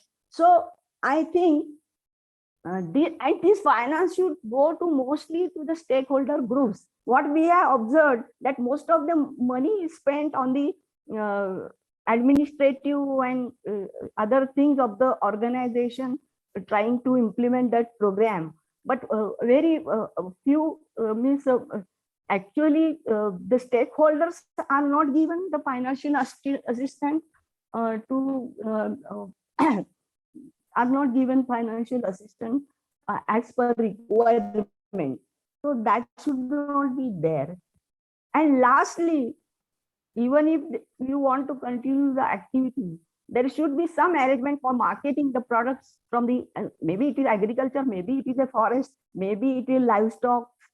So you must have a marketing linkages. And if you miss any of these steps, the whole program will run for some time and then it will stop. But if wherever we find that the program is successful, there all these three things they have done it. So I think this is sufficient for today, because time is limited. Thank you. You actually brought up so many different points that I think I'll circle back to them multiple times, really important points. I actually think I'd like to go directly to Ms. Vikas for this, because one of the main points that Ms. Sandhya just brought up was actually the financial aspects and how to actually incentivize this in multiple ways to make these the ECOBARI realized. So I'd really like to hear from you how we're going to actually get to this resilient rural livelihoods from your perspective and expertise. It really ties in well with what Ms. Sandhya was saying is needed for action on the ground. Thanks. I think to my mind, there are 4 aspects that are very paramount to achieving resilience within rural communities, especially from an economic perspective. First being strengthening of the evidence base of EBA interventions. So when financial institutions look at these kind of projects, I think the conditions under which EBA works, the benefits, the cost, the limitations of natural systems, compared to options such as hard infrastructural approaches, these often limit EBA as a value proposition or the most liked project to invest in, right?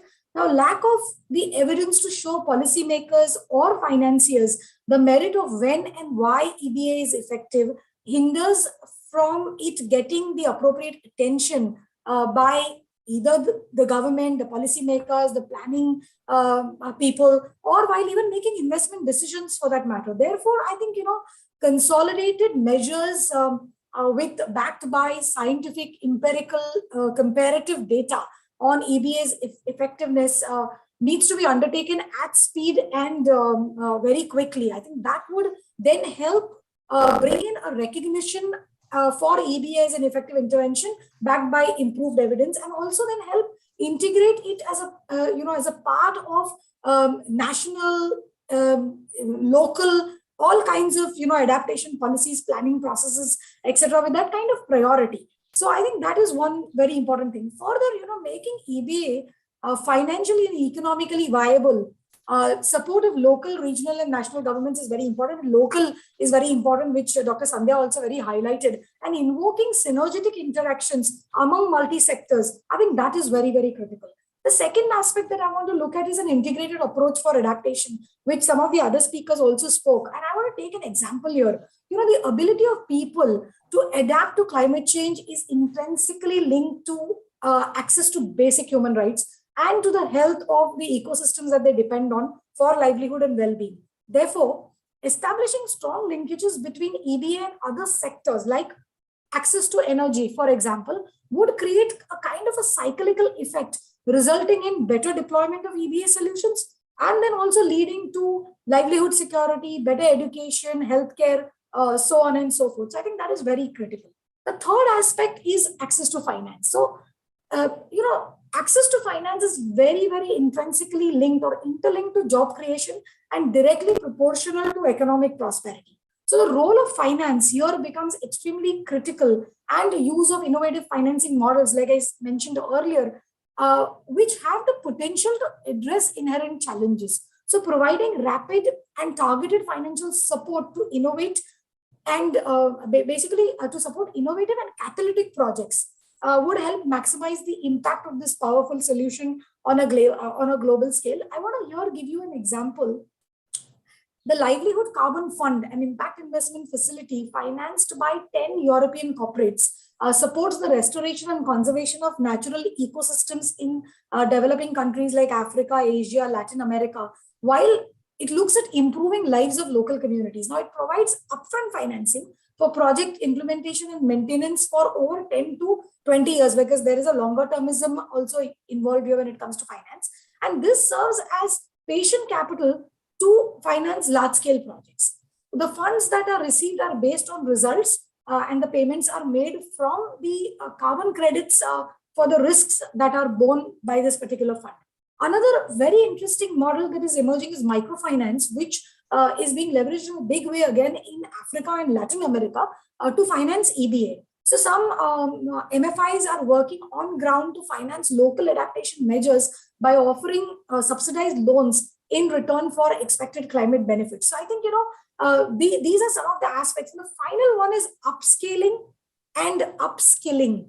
I think that is very central to achieving the economic benefits of, out of EBA interventions, addressing specific gaps in policy, knowledge, planning, encouraging catalytic initiatives to help overcome the barriers for upscaling, and increasing access to public and private funding for adaptation interventions would, I think, finally accelerate the whole EBA space and the associated, benefits alongside it.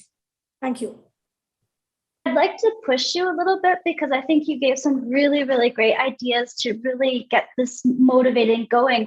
But, this is also a really long-term process, right? And this is going to take a long year. So how do we motivate these more longer-term investments? I think this is a real necessity, because I know that I'm thinking about Dr. Majumdar's research. It's over many years, right, that we have to actually see this being realized. So how do we do this?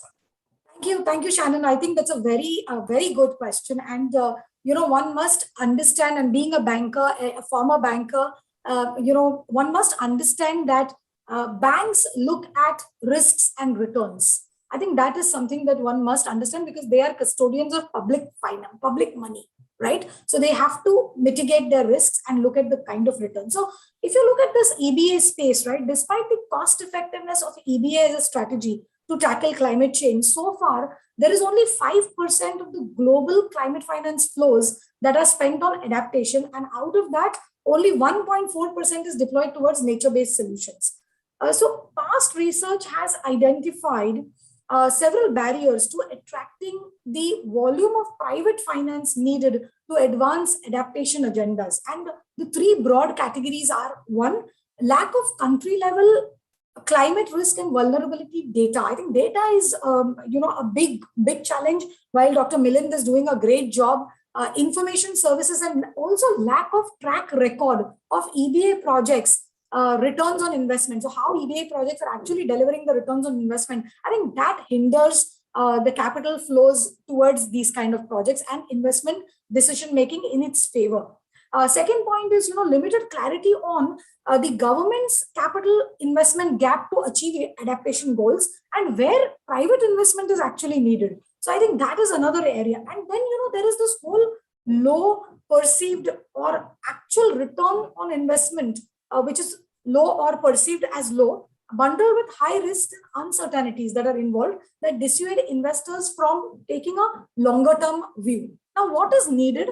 I think making localized climate risk and vulnerability data available and embedding climate risks in capital investment planning undertaken by governments, and then bringing in suitable engagement from the private sector. I think that is one of the points.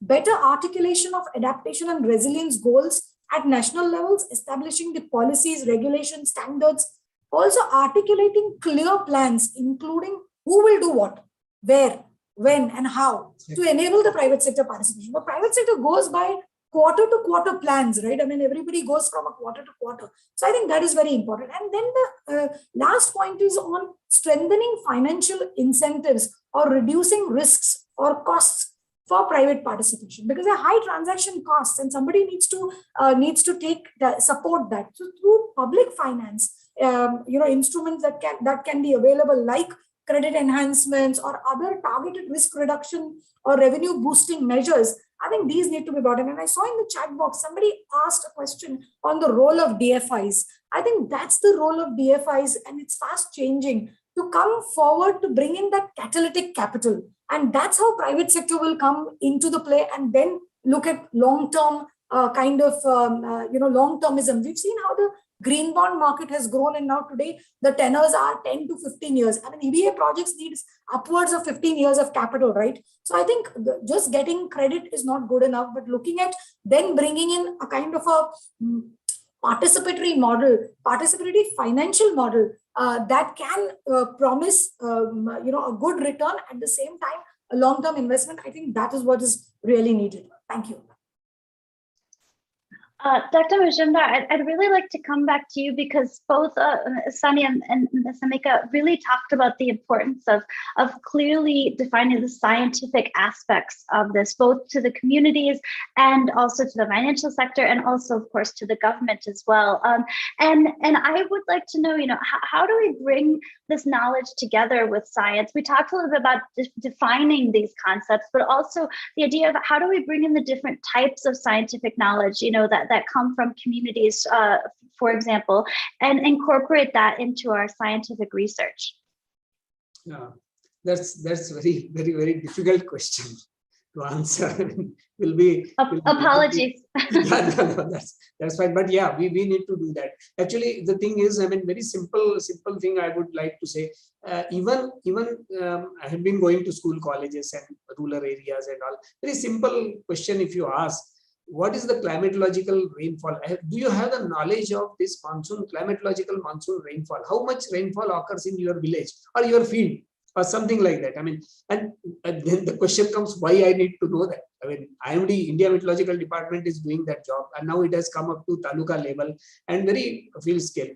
But mind it, I mean, if we generate, just in case, I mean, hypothetically, I am telling, I mean, by the end of 2030, now if we generate the field scale level, this information, hydrometeorological data sets, if we generate using, I mean, various, as I said, various stakeholders and students, dedicated faculties, and all these things, using very low cost sensor, this data will be really useful. I mean, then you will be able to evaluate, I mean, experience these things. You will be able to validate what has happened. I mean, in a case of extreme events, what was the, I mean, prior condition after, I mean, what is the lead lag conditions during that extreme events and things like that. So those scientific questions can be very well answered with these data. And not only that, I mean, one commercial aspect is if you have the good data sets, this will have definitely the commercial value also at some stage. Now, I mean, the development, I mean, yesterday only we had India, our IITM on 17th November, IITM Foundation Day, and Professor Ramaswamy from GFDL, Geophysical Fluid Dynamics Laboratory, this Princeton, he had delivered a lecture, and where this Professor Suki Manabe comes from, that is now that institute that has got a Nobel Laurel credit, but they are developing a model now. up to this 3-kilometer level resolution. Just mind it, 3-kilometer resolution.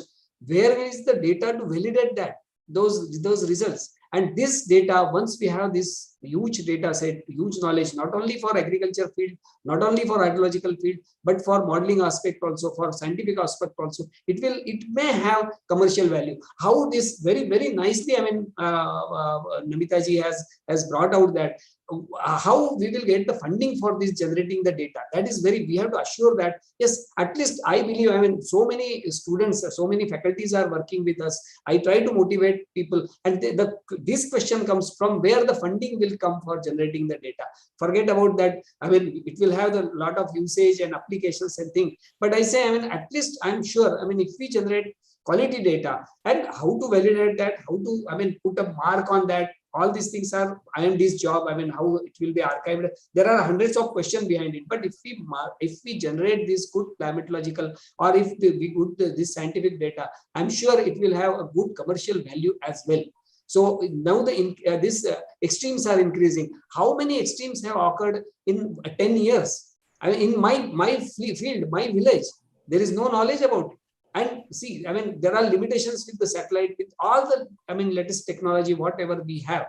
But this, with the participation, individual participation, I think this will be very useful. That's what and once you generate the data, it will have the temperature. What is the implication of temperature on rainfall? What is how the rainfall goes with temperature? Temperature goes with rainfall, humidity. All these things will be, I mean, it will be triggering from school level. Those things will come. What are the departure? What is the difference? Why this temperature has suddenly dropped? Those questions will come. Scientific knowledge, and then the scientific awareness will also go to this. And what are its health impacts? Then it comes. If the temperature drops by 5 degrees, what precautions I should take for the health wise? So these are the things I think. I mean, it has a tremendous application, but we have to do it very meticulously. We have to plan well, as Sandhya ji told very clearly. The planning is, micro planning is required very much, and along with, I mean, what she said is very nicely. Credit, come grant, come insurance, all those things we have to definitely. I mean, these are the really good points. I mean, of course, I mean,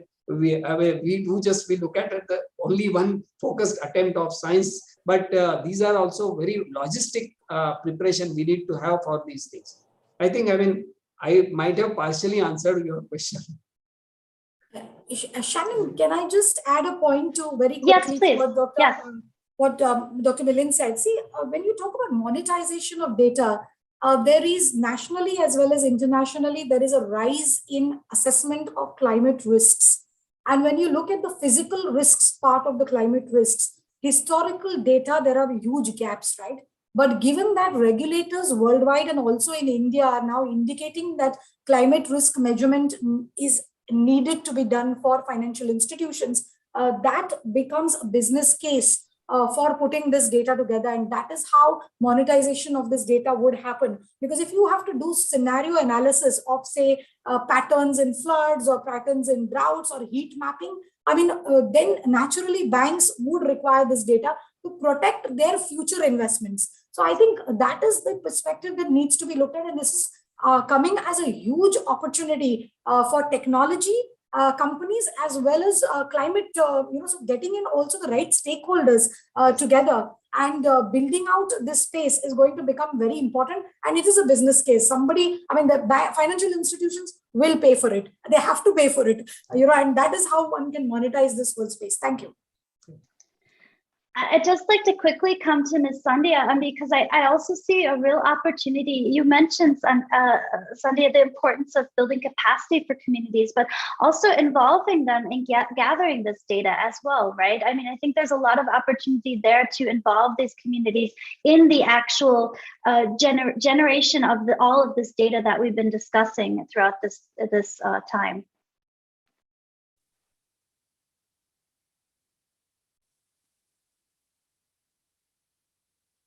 Hello? Yes. So generating data is not a very difficult job because we have worked with the people with SHGs and Gram Panchayat leaders to collect the local level data and with a very simple instruments. And you have a lot of data at the village level also, from government departments. At taluka level, you have a rainfall data, temperature data, humidity data.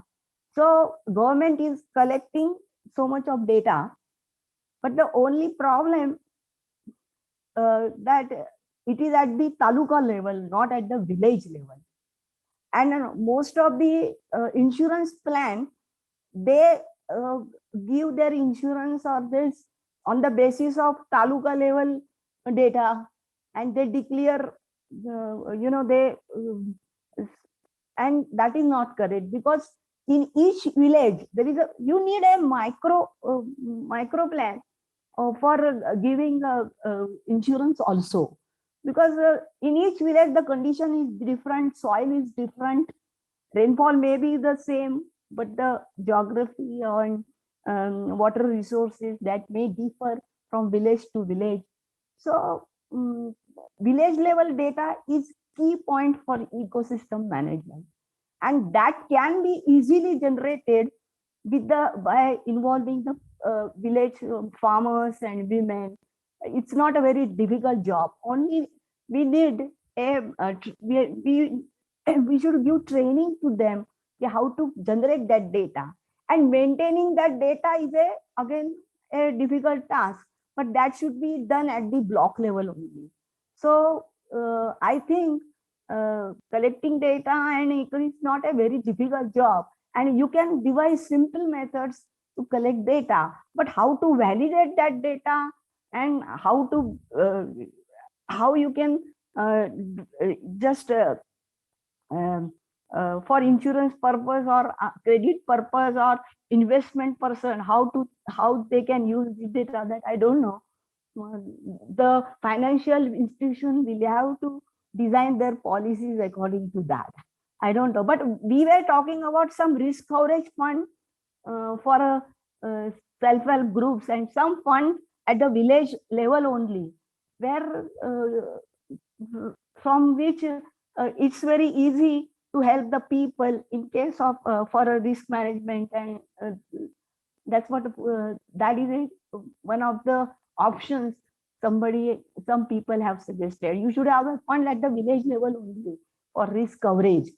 So that is one thing. For that you need not have a scientific data and all these things, but only by just surveying and discussing with the people. Right, exactly. Yeah. We can This is this is exactly what I meant. May I just intervene?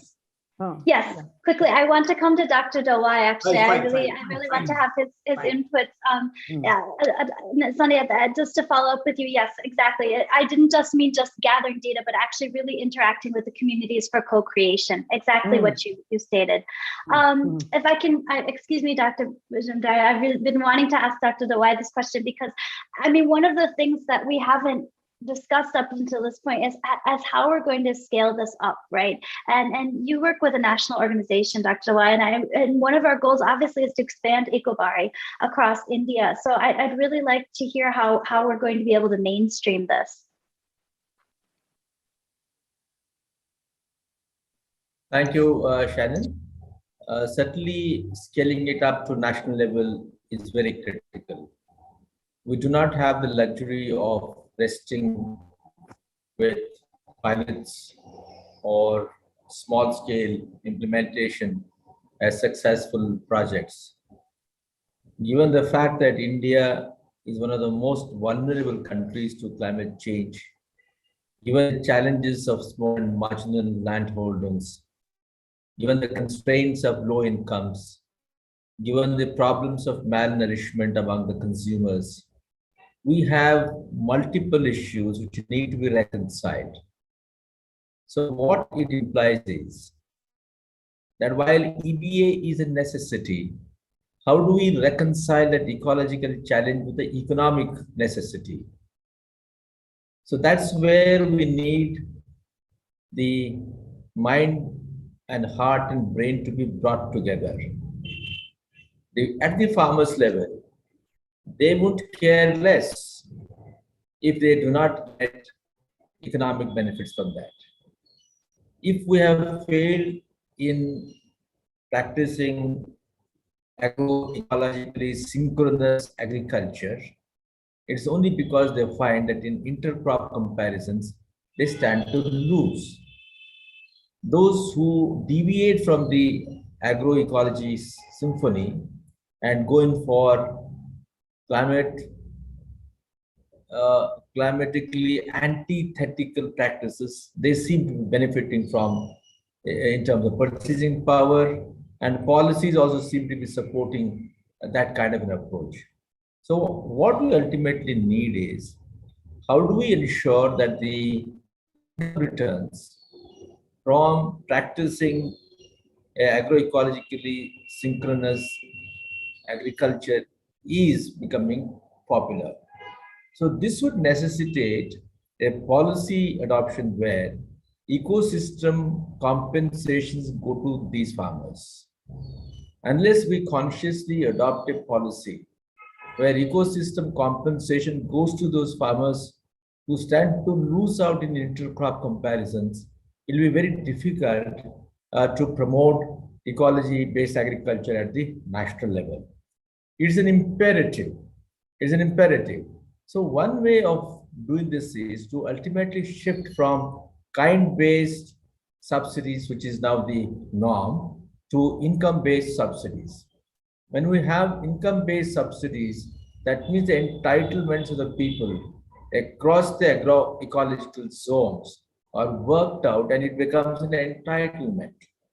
Today, based on the kind-centric subsidy, then there is what is called as a centripetal force. That means if I get a good seed which is responsive to intensive use of fertilizers and water, I also get the subsidy in terms of procurement. Whereas somebody in a rainfed farmer or poorly endowed region where he cannot grow paddy or wheat, for example, or a sugar cane or cotton for that matter, then he stands to lose out on a sequence of benefits that other farmers get. So the way is to adopt an egalitarian approach to sharing the concessions, subsidies, support, whatever we call them, as entitlements on an equitable basis. Since EBA talks about equitability as well as equity among, that means the partial favor in terms of the poorer people, I think we need to change the very basis of the policy. And as I keep saying, that science is very important according to me, because science so far in agriculture has focused only on certain crops. It has focused only on certain regions. I personally believe that science has no frontiers. It is not partial. It is our mind that has been partial in application of science. If we can actually bring the impact of science to the discriminated systems like the millets, for example, or the small ruminants, for example, vis-a-vis the cattle, or the inland fisheries, for example, then I think we would be able to achieve a higher productivity level at a more rational resource use efficiency. And that's what we require. And the associated issue is that we should not be looking at sustainability only in terms of production. Because we have been looking only at production segment and not treating agriculture as an agriculture value system, we have been incurring huge losses at the post-harvest stage. Even if we are losing an average of 50 to 20% of all that we have produced, it is a charge on the ecology. It is a wasteful expenditure on the inputs. It is a charge on the wealth of the nations. So it's very important that we look at ecosystem. When you talk of ecosystem, not just ecological ecosystem, but economic ecosystem. And that will address the issue of agriculture as a value chain and looks at pre-production, production, and post-production. And therefore, we save at every single stage. And then we will bring in investments, both through public as well as private policies, at the post-harvest management in terms of agri-logistics, in terms of insurance, reinsurance, not just of crops, but also of the livestock. So I guess a time has come in India where when you talk of ecosystem, it is not partial ecosystem. It has to be a complete and a comprehensive ecosystem. That means we start utilizing all the lands that we have under agriculture, not just the irrigated systems. We start using the different subsectors of agriculture, apart from the agronomic crops, into the horticulture, livestock, dairy, and animal husbandry. We look at agriculture value chain and not just a production segment. And more importantly, we look at consumers as a centerpiece along with the farmers. Today, we have forced the consumers to also practice monochromatic consumption patterns. In result, what we see today is that nutrition deficiency is manifesting in the form of malnourishment. So if we are able to educate the people and create a demand, that means we start having demand-centric supply and not just a supply-driven demand. So I guess that we need to look at ecosystem in terms of people, certainly, in terms of nature, but then address it in a comprehensive manner. So government would be at most concerned, as it is responsible to the society at large, as to what does happen to economics as we promote ecology. And I think that has been the biggest challenge to human society, that how to reconcile ecology and economics. So if we are able to find a reconciliation through applications on science, to proper farm management practices, proper larger management practices, I think we'll be able to find an answer, certainly. I know, for example, that if we simply transit from C3 system of physiology to C4 system of physiology in agriculture, we would be able to increase the productivity by multiple factors. In fact, they say that we can go up to 40 tons, 50 tons, 400 tons sometimes in some crops like maize. So we have not yet brought the full impact of science to agriculture. Our approach so far has been reactive. It has not been responsive. So in the light of the crisis of food across the world in 1940s and 50s, we have been reactive and we have been hanging on to that approach. So I think it's important that we come back to this thing. And I would also suggest that the future of civilization based on manufacturing sector has to be on bioeconomy and not just the fossil-based economy. When we have that, we'll be able to use agriculture, which is a renewable form of raw material generator, to actually also go in for a manufacturing basis, which is more eco-friendly and not terminal or extractive in nature as it is. So I would stop here by saying that we certainly need to look at ecology. We certainly need to practice ecosystem-based agriculture, our entire production system. But then, without the application of science, I would emphasize again and again, without the application of science, will not be able to find answers at the larger scale. We may have very successful small projects here and there, but what we really need today is a paradigm shift in the way we think, the way we practice, the way we actually treat our entire society. And that's where we will really find an answer. And to say the last word really, under the globalization, under the WTO, we just can't look at one country in isolation. After all, just as two farmers will be competing with each other, countries will be competing with each other. So if another country is able to produce at any cost and therefore dump the poorer countries with their surpluses, then there's no reason why the poorer countries will single-handedly shoulder the responsibility of the ecology and the climate change. So there has been greater understanding among all the nations. As you all said, that Glasgow COP26 has been a disastrous one. So can we create that greater awareness and say that ultimately Mother Earth is one, which really this national boundaries are artificial? I mean, it looks too far-fetched for me to talk about that at this juncture, but it is a must that the competition is killing everybody. Unhealthy competition is killing everybody, right from the global level up to the individual level. So how do we actually devolve that particular spirit of cooperation, understanding, and a more healthier ecosystem-based living? Thank you. Thank you so much, sir. And I think you also have the last word. I hope that the public saw that I tried to ask as many of their questions as I can and weave them into the conversation.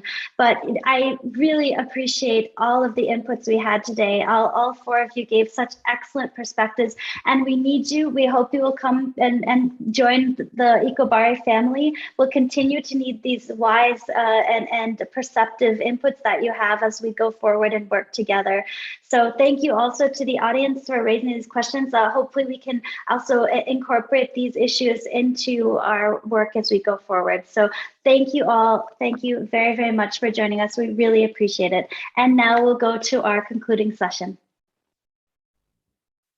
Thanks a lot, Shannon. It was a really interesting, fascinating session, and it's not easy to try and find synergies between such a diverse panel, but you did that so smoothly. Thanks to all the panelists also for sharing your rich insights. I think it gives us a lot of food for thought about elaborating our work and really operationalizing the vision and mission that we have. So thank you very much for that. And yes, and great. With that, we move on to the last session of the day, where we still have a couple of very rich perspectives yet to come. We at ECOBARI, are very keen to involve the youth and the leaders of tomorrow in our initiatives. Their aspirations and ambitions must be reflected in our plans today. So I would like to invite Prachi Shevgaonkar to reflect on what she has heard so far, and also give her perspectives on, her role as a youth climate advocate and as an innovator. Prachi, the floor is yours. Thank you so much, Arjuna, for inviting me. And hi, everyone. I'm very excited and honored to be invited to interact with all of you here today. I think I'm the youngest person here, and so I have much to learn from everyone in the audience. I've, in fact, already learned so much from all the previous speakers and panelists. What I have to offer is my own experience as a citizen with climate change mitigation and adaptation. I remember as a young girl, when I started hearing a lot about climate change, I asked myself two very simple questions. The first question was, why should I care about climate change? I think that's a very valid question. So I started looking up the impacts of climate change. I read about extreme weather events happening more frequently and more intensely. I read about the impact on the Indian monsoon, changing weather patterns, coastal erosion, loss of biodiversity, rising sea levels, the endless list of the crazy things climate change is doing to our planet. But the question still remained, why should I care about this? What really convinced me was some very real faces and some real voices behind these catastrophic impacts of climate change. And I want to tell you about one such person today. A few years ago in college, I met a 12-year-old boy when I was making a film on children and what their dreams and aspirations look like. He lived in a slum not very far from my house. And the day I met him, I asked him a very simple question. If you could ask for anything in the world, you get one wish and it would come true, what would you ask for? I would never forget his answer. He said, I would wish that my house wouldn't get flooded like it did last year. He taught me about something about climate change that no reports, no catastrophic impacts, no newspapers or global experts could have ever taught me. Little did I know that climate change means that flooding erupts more frequently and more intensely into these roughly built slums. And bright young boys like him have to worry about something as basic as a shelter above his head. This I cared about. I realized that as ordinary citizens, we care about very simple things. We care about our home, we care about our food, we care about our health, our livelihood, and most importantly, we care about the people around us. And the reason I realize I care about climate change is because of the impact it leaves on these ecosystems. And so there's two things we can do. We can act now to the urgency of climate to avoid the worst effects of climate change. And we can start taking adaptation measures so that the impact of climate change that is already happening is minimized on our ecosystems. And so the second question that I asked myself was, what is it that I can do about climate change? Now, this was not an easy one to answer. So I went to my parents and we as a family decided to start from our own home. we decided that we would reduce our own greenhouse gas emissions by 10% every year. And in doing that, we started researching on what activities of mine were leading to most emissions. How could I reduce them? How could I measure it? How could I include climate change adaptation and mitigation in my day-to-day life? When I started doing that, something very interesting happened. So many of my friends, my relatives, citizen groups around me came to me and said, it looks like you're doing something interesting and we would like to join in. That's when I started thinking about how can I take this individual quest I've taken on and include global citizens in this using technology. And from this was born an idea for a mobile app, Cool the Globe, which would help ordinary citizens reduce their own greenhouse gas emissions to a target and make climate resilience a part of their lives. When we released this app, we realized that the real work has only just begun. So we started making simple campaigns about how, in the face of climate change, our actions matter, our voices matter. And those campaigns were completely picked up by citizens. And through this grassroots, word-of-mouth, citizen-led campaign, we managed to reach over 2 million people from around the world. Today, Cool the Globe app has over 21,000 citizens, users from over 55 countries, all coming together to make climate adaptation a part of their lives. My biggest takeaway from this was this, that collective action is extremely powerful. It may seem like, what can one individual or one organization do? But when there are many individuals and organizations like us that come together, then the collective impact can be extraordinary. So I think that's the crux of why we're all here today. Climate adaptation and resilience is an extremely immersive process. It requires participation from every fabric of society. And that's why ECOBARI is such a powerful initiative. I know WOTR to be an extremely impactful and capable organization. And it's also nice that the office is very close by to my home. So I'm very happy that you invited me here today. And what I like the most about this is not a one-time conversation. It's a much bigger long-term association between all of us. So let us not stop here. Thank you so much for inviting me. And I'm very excited to see what all of us can achieve together. Thank you. Thank you so much, Prachi. Your work on Cool the Globe is an inspiration for all of us. We need such innovative solutions and citizen-led campaigns to address the urgency of the climate crisis today.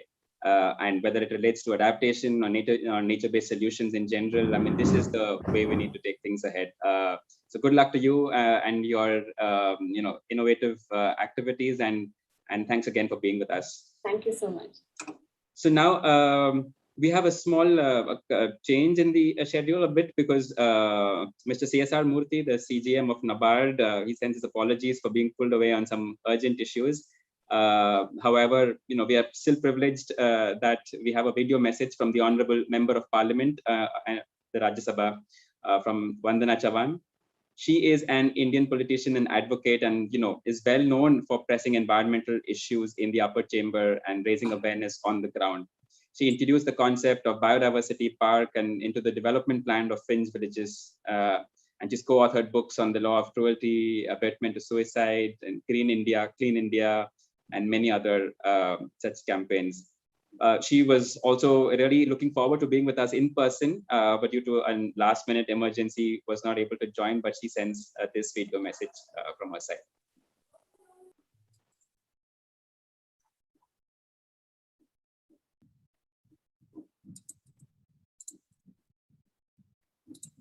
Good evening, everybody. I first of all wish to say that I'm very, very sorry that I could not attend live for this intervention today at the valedictory. However, I'm happy to share a few thoughts on the collaborative initiative that has been taken by several NGOs and stakeholders under the program of ECOBARI. First of all, we all know that climate change is an issue which is really troubling each one of us. Earlier, it was only the scientists and the experts who spoke about climate change and told us what the impacts are going to be. They warned us as to what are the mitigation and adaptation measures that we should go in for. But unfortunately, we didn't take them seriously, not only as individuals, but even countries didn't take them seriously. In spite of the fact that there were several international conferences, there were several commitments, there were several resolutions, in spite of all this, the countries really did not do much. Yes, it is true that we started with formation of the 8 missions under the UPA government, which are still very strong and working towards being their goals. Thereafter came the Kyoto Protocol, thereafter came the Paris Agreement, in which we have made several commitments. But if these commitments have to be met, each one of us as organizations, as government, as individuals, need to work towards that direction. And this can only happen if there is a collaboration between all of these agencies. And therefore, first of all, let me congratulate all the partners today who have done this under the banner of ECOBARI. On the one side, we have to make sure that that our ecosystems are kept intact, are preserved, are restored wherever they have been damaged. And on the other side, considering our population, considering the kind of economic situation, and especially what we've gone through after COVID, we are definitely under stress that people should pursue their livelihoods, people should have some income source. So it is a great challenge that we have to strike a balance between the two. And therefore, there are experts, there are studies, there are best practices which are happening, some with human intervention, some with technological inputs. But if these kind of inputs are not shared at the earliest with the people for who it is meant for, or people who really need to adapt to the change, then probably we are not really in the speed which we are supposed to be working. And therefore, I'm sure this collaboration will help in reaching out best practices to the farmers, to the people who are very vulnerable to climate change issues, and address their needs. At the same time, we also need to see that the government is on board. Government is on board on several issues. They make policies, they make laws, they make several commitments at the international level. But till those do not percolate to the grassroots, I think we will still be asking for more. And therefore, it is time that we really join hands, which we are doing today. It is time that we don't push these issues to tomorrow. In fact, I think all this should have been started getting addressed yesterday. It is already too late. And therefore, not making the things too late, I would make an appeal to all the NGOs, the stakeholders, I'm happy that you've involved us, and I'm here. I thought, as audience, to listen to what you all have to say, but unfortunately not able to be present. But I will definitely take inputs from the WOTR, which is in very close collaboration or close relation with me here in Pune, to know exactly what are the interventions I need to make as a parliamentarian, whether it is asking questions to the government, whether it is making some interventions through 0R or through calling attention of the government, whether it is through sending letters or appeals. I will really be happy to be a part of this collaborative effort. So thank you for inviting me here. And I look forward to your inputs for me to make a change in this direction. We all have to wake up to the call. And as I said, it is already too late. We have to make sure that we give a better future to our young generation, to our young ones who are still dabbling in the dark, who are still in the schools and probably don't know what they're in for. So please feel free to either email me, to contact me, and give me inputs wherever I can make an intervention. From my side, let me assure you that as a parliamentarian, I have already been working on the issue of climate change even before I entered the parliament. So, but the expert inputs come from people like you all, and I look forward to those kind of inputs. Thank you again, and best wishes for this collaborative effort of ECOBARI. Thank you very much. Wonderful. So, I mean, it's a real honor and privilege to have such encouraging words and support from a member of parliament and a fellow Puneite in Shri Vandana Chavan. We look forward to continuing our engagement with her. But with that, we come to the close of the session today. But before we close, we would like to invite WOTR's co-founder and managing trustee, Crispino Lobo, for one final intervention, but an important one, where he would briefly talk about the way ahead and also end with a vote of thanks. Crispino, the floor is yours. Thank you very much, Arjuna. Can I be heard? Is my voice clear? Yes, go on. Okay, thank you. The way ahead, the way forward. I think this has been the first COP really where adaptation has been taken seriously. In the past, it was talked about, but largely on the margins. And this time, even though results have not been as expected, nevertheless, it still represents a huge step forward from the past. When Namita said that only about 5% of finance has gone into adaptation, of which only 1.4% has been for nature-based solutions, it's encouraging to note that the commitment made this time by developed countries to allocate something like $40 billion to nature-based solutions by 2025 is certainly a very encouraging commitment, as well as also represent a huge step forward. This presents an opportunity. The next 2 years are critical because governments are expected within the next 2 years to present for international submission their plans, both adaptation and mitigation, in how they would tackle the challenge of climate change. And with regard to adaptation, this offers us a huge opportunity for ECOBARI. I see that opportunity largely in 3 lines. The first is we can now shape or contribute to shaping the narrative and the dialogue around adaptation. ECOBARI can contribute to actually developing or evolving a consensus about what adaptation really means and what are its co-elements. This is in contrast to the whole field of mitigation, which has been thoroughly debated, discussed, and generally understood as a common understanding among those stakeholders who are engaged with it. That's not exactly the case with adaptation, partly because the situation that adaptive action seeks to address are very complex, very varied and diverse across the globe and across levels. And so naturally, it will take some time before we all agree on what are the common elements or co-elements or constituents of what constitutes adaptive action and what constitutes nature positive action. That's a huge opportunity for us to evolve a consensus around what adaptive action is, what ecosystem-based adaptation is, what nature-positive solutions are across all the stakeholders in the adaptation community.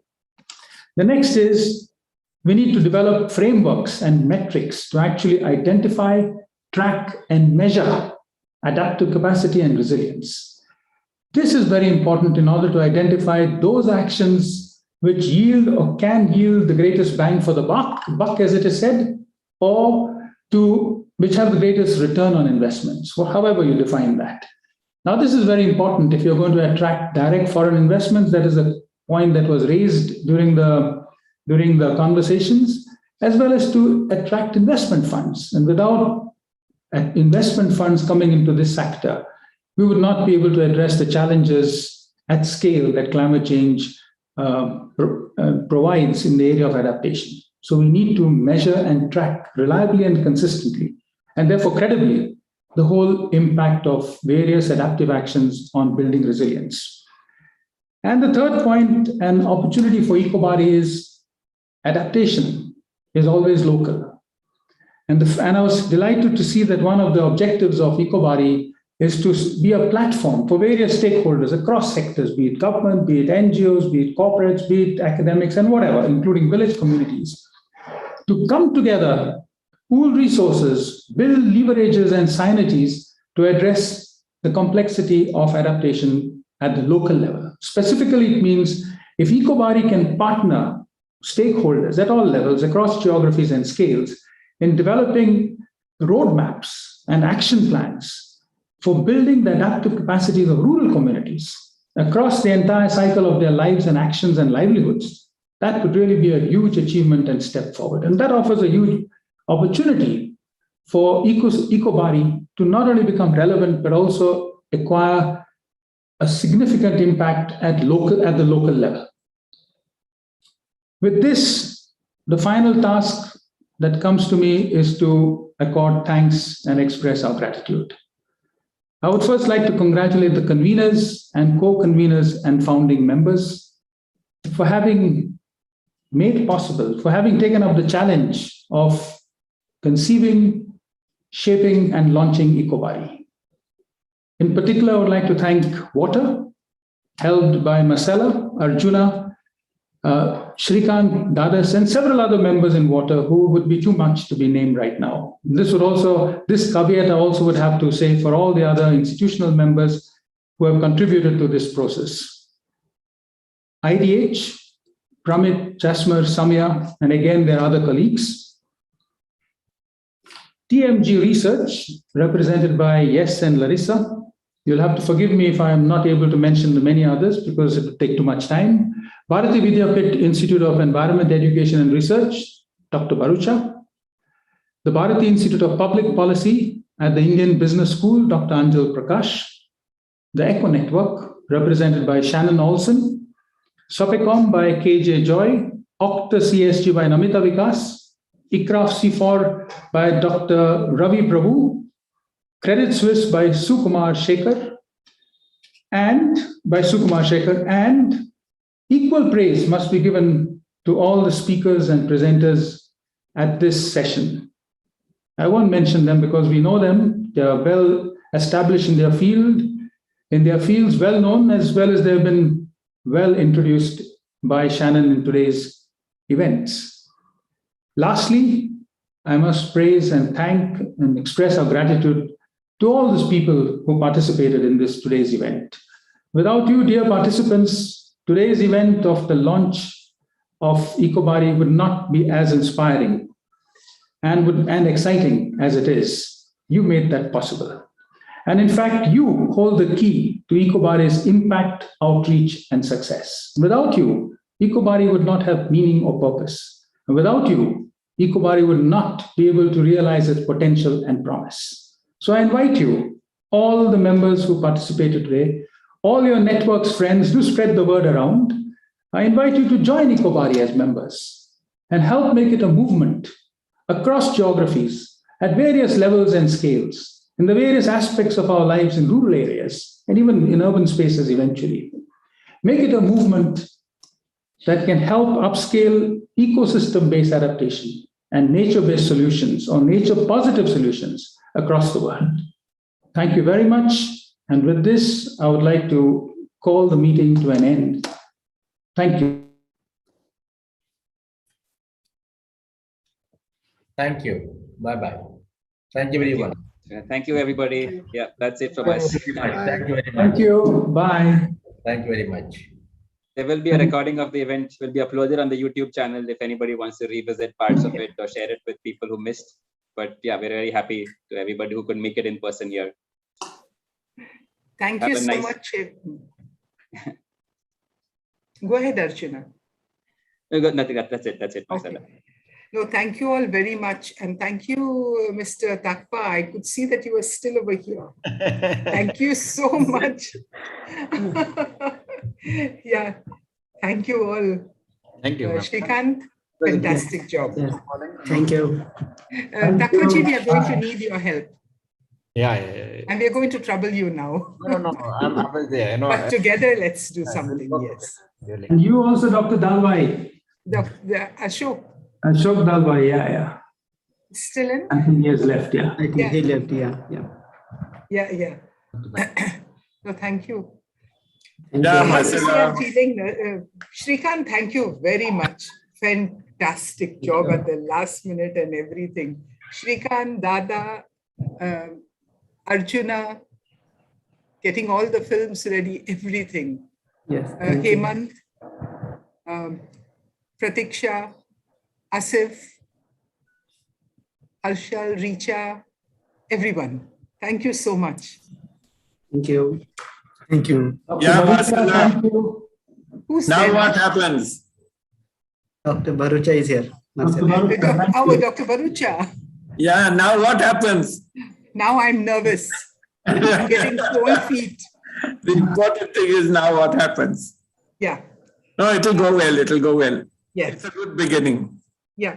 Shannon, that was very good. Yeah. Yeah, Shannon, thank you. That was really excellent. Shannon, yeah. I felt a little bad. I had to cut off for Dr. Majumdar. Actually, I was really, but I was looking at the time, going, "Oh my goodness!"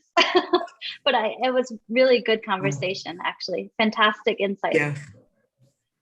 Very well planned, the way you organized it, Shannon, and even the speakers. You know, Sandhya gave some very beautiful insights. Yeah. Namita, Dr. Mazumdar. You know, for a climate scientist who sits down there looking at all the models, he's fantastic. Yeah, and Yeah. Dr. Balwai, of course. I thought it really well illustrated the heart of what we're trying to do, right? This idea of bringing Yeah. these different groups together. And I thought they did a really good job interacting with each other. It was really impressive, I thought. Yes, yes. Very encouraging and cold feet. Thank you, Bubble Team Wrap, Bubble Wrap. I can see you there. Fantastic job. ECOBARI. Arjuna, good job. Yeah. Thank you very much, Dr. Barucha. Shannon, thank you for excellent coordination of the panelists and the discussions. No problem. It was really an honor to do this. Thank you so much. No, and it is. When's the next meeting? Tomorrow morning. Yeah, physical meeting 12th and 13th of January in Dariwadi. Let me put that down. Yes, please. 12th and 13th of January, that is fixed physical meeting. Okay, that was great. Bye. Thank you all very much. Thank you all very much. Thank you. Bye. Bye. Bye. Thank you. Thank you. Thank you. Yeah. Wonderful job, WOTR team. It was fantastic. Thank you so much for letting me be part of it. So thank you. Bye-bye. Thank you, Shannon. You are a big help, Shannon. We won't leave you. I'm always there for you. I know. We're family now, We are right? together. So. Yes, that's right. We are family. Bye. Thank you so much. Yeah. You can see bubble wrap there. But I want to say thank you. The logo looks good. That's why I thought that. And all the rest of the team who are there still, thank you very much. All our team from other locations. Arjuna, good job. Thank you, Marcella. Nana, good job. Saurjo, good. Shrikant, good job. Pratiksha, everyone. I'm nervous now. Shrikant, I think you're the host. You can end the meeting, I guess. Yes.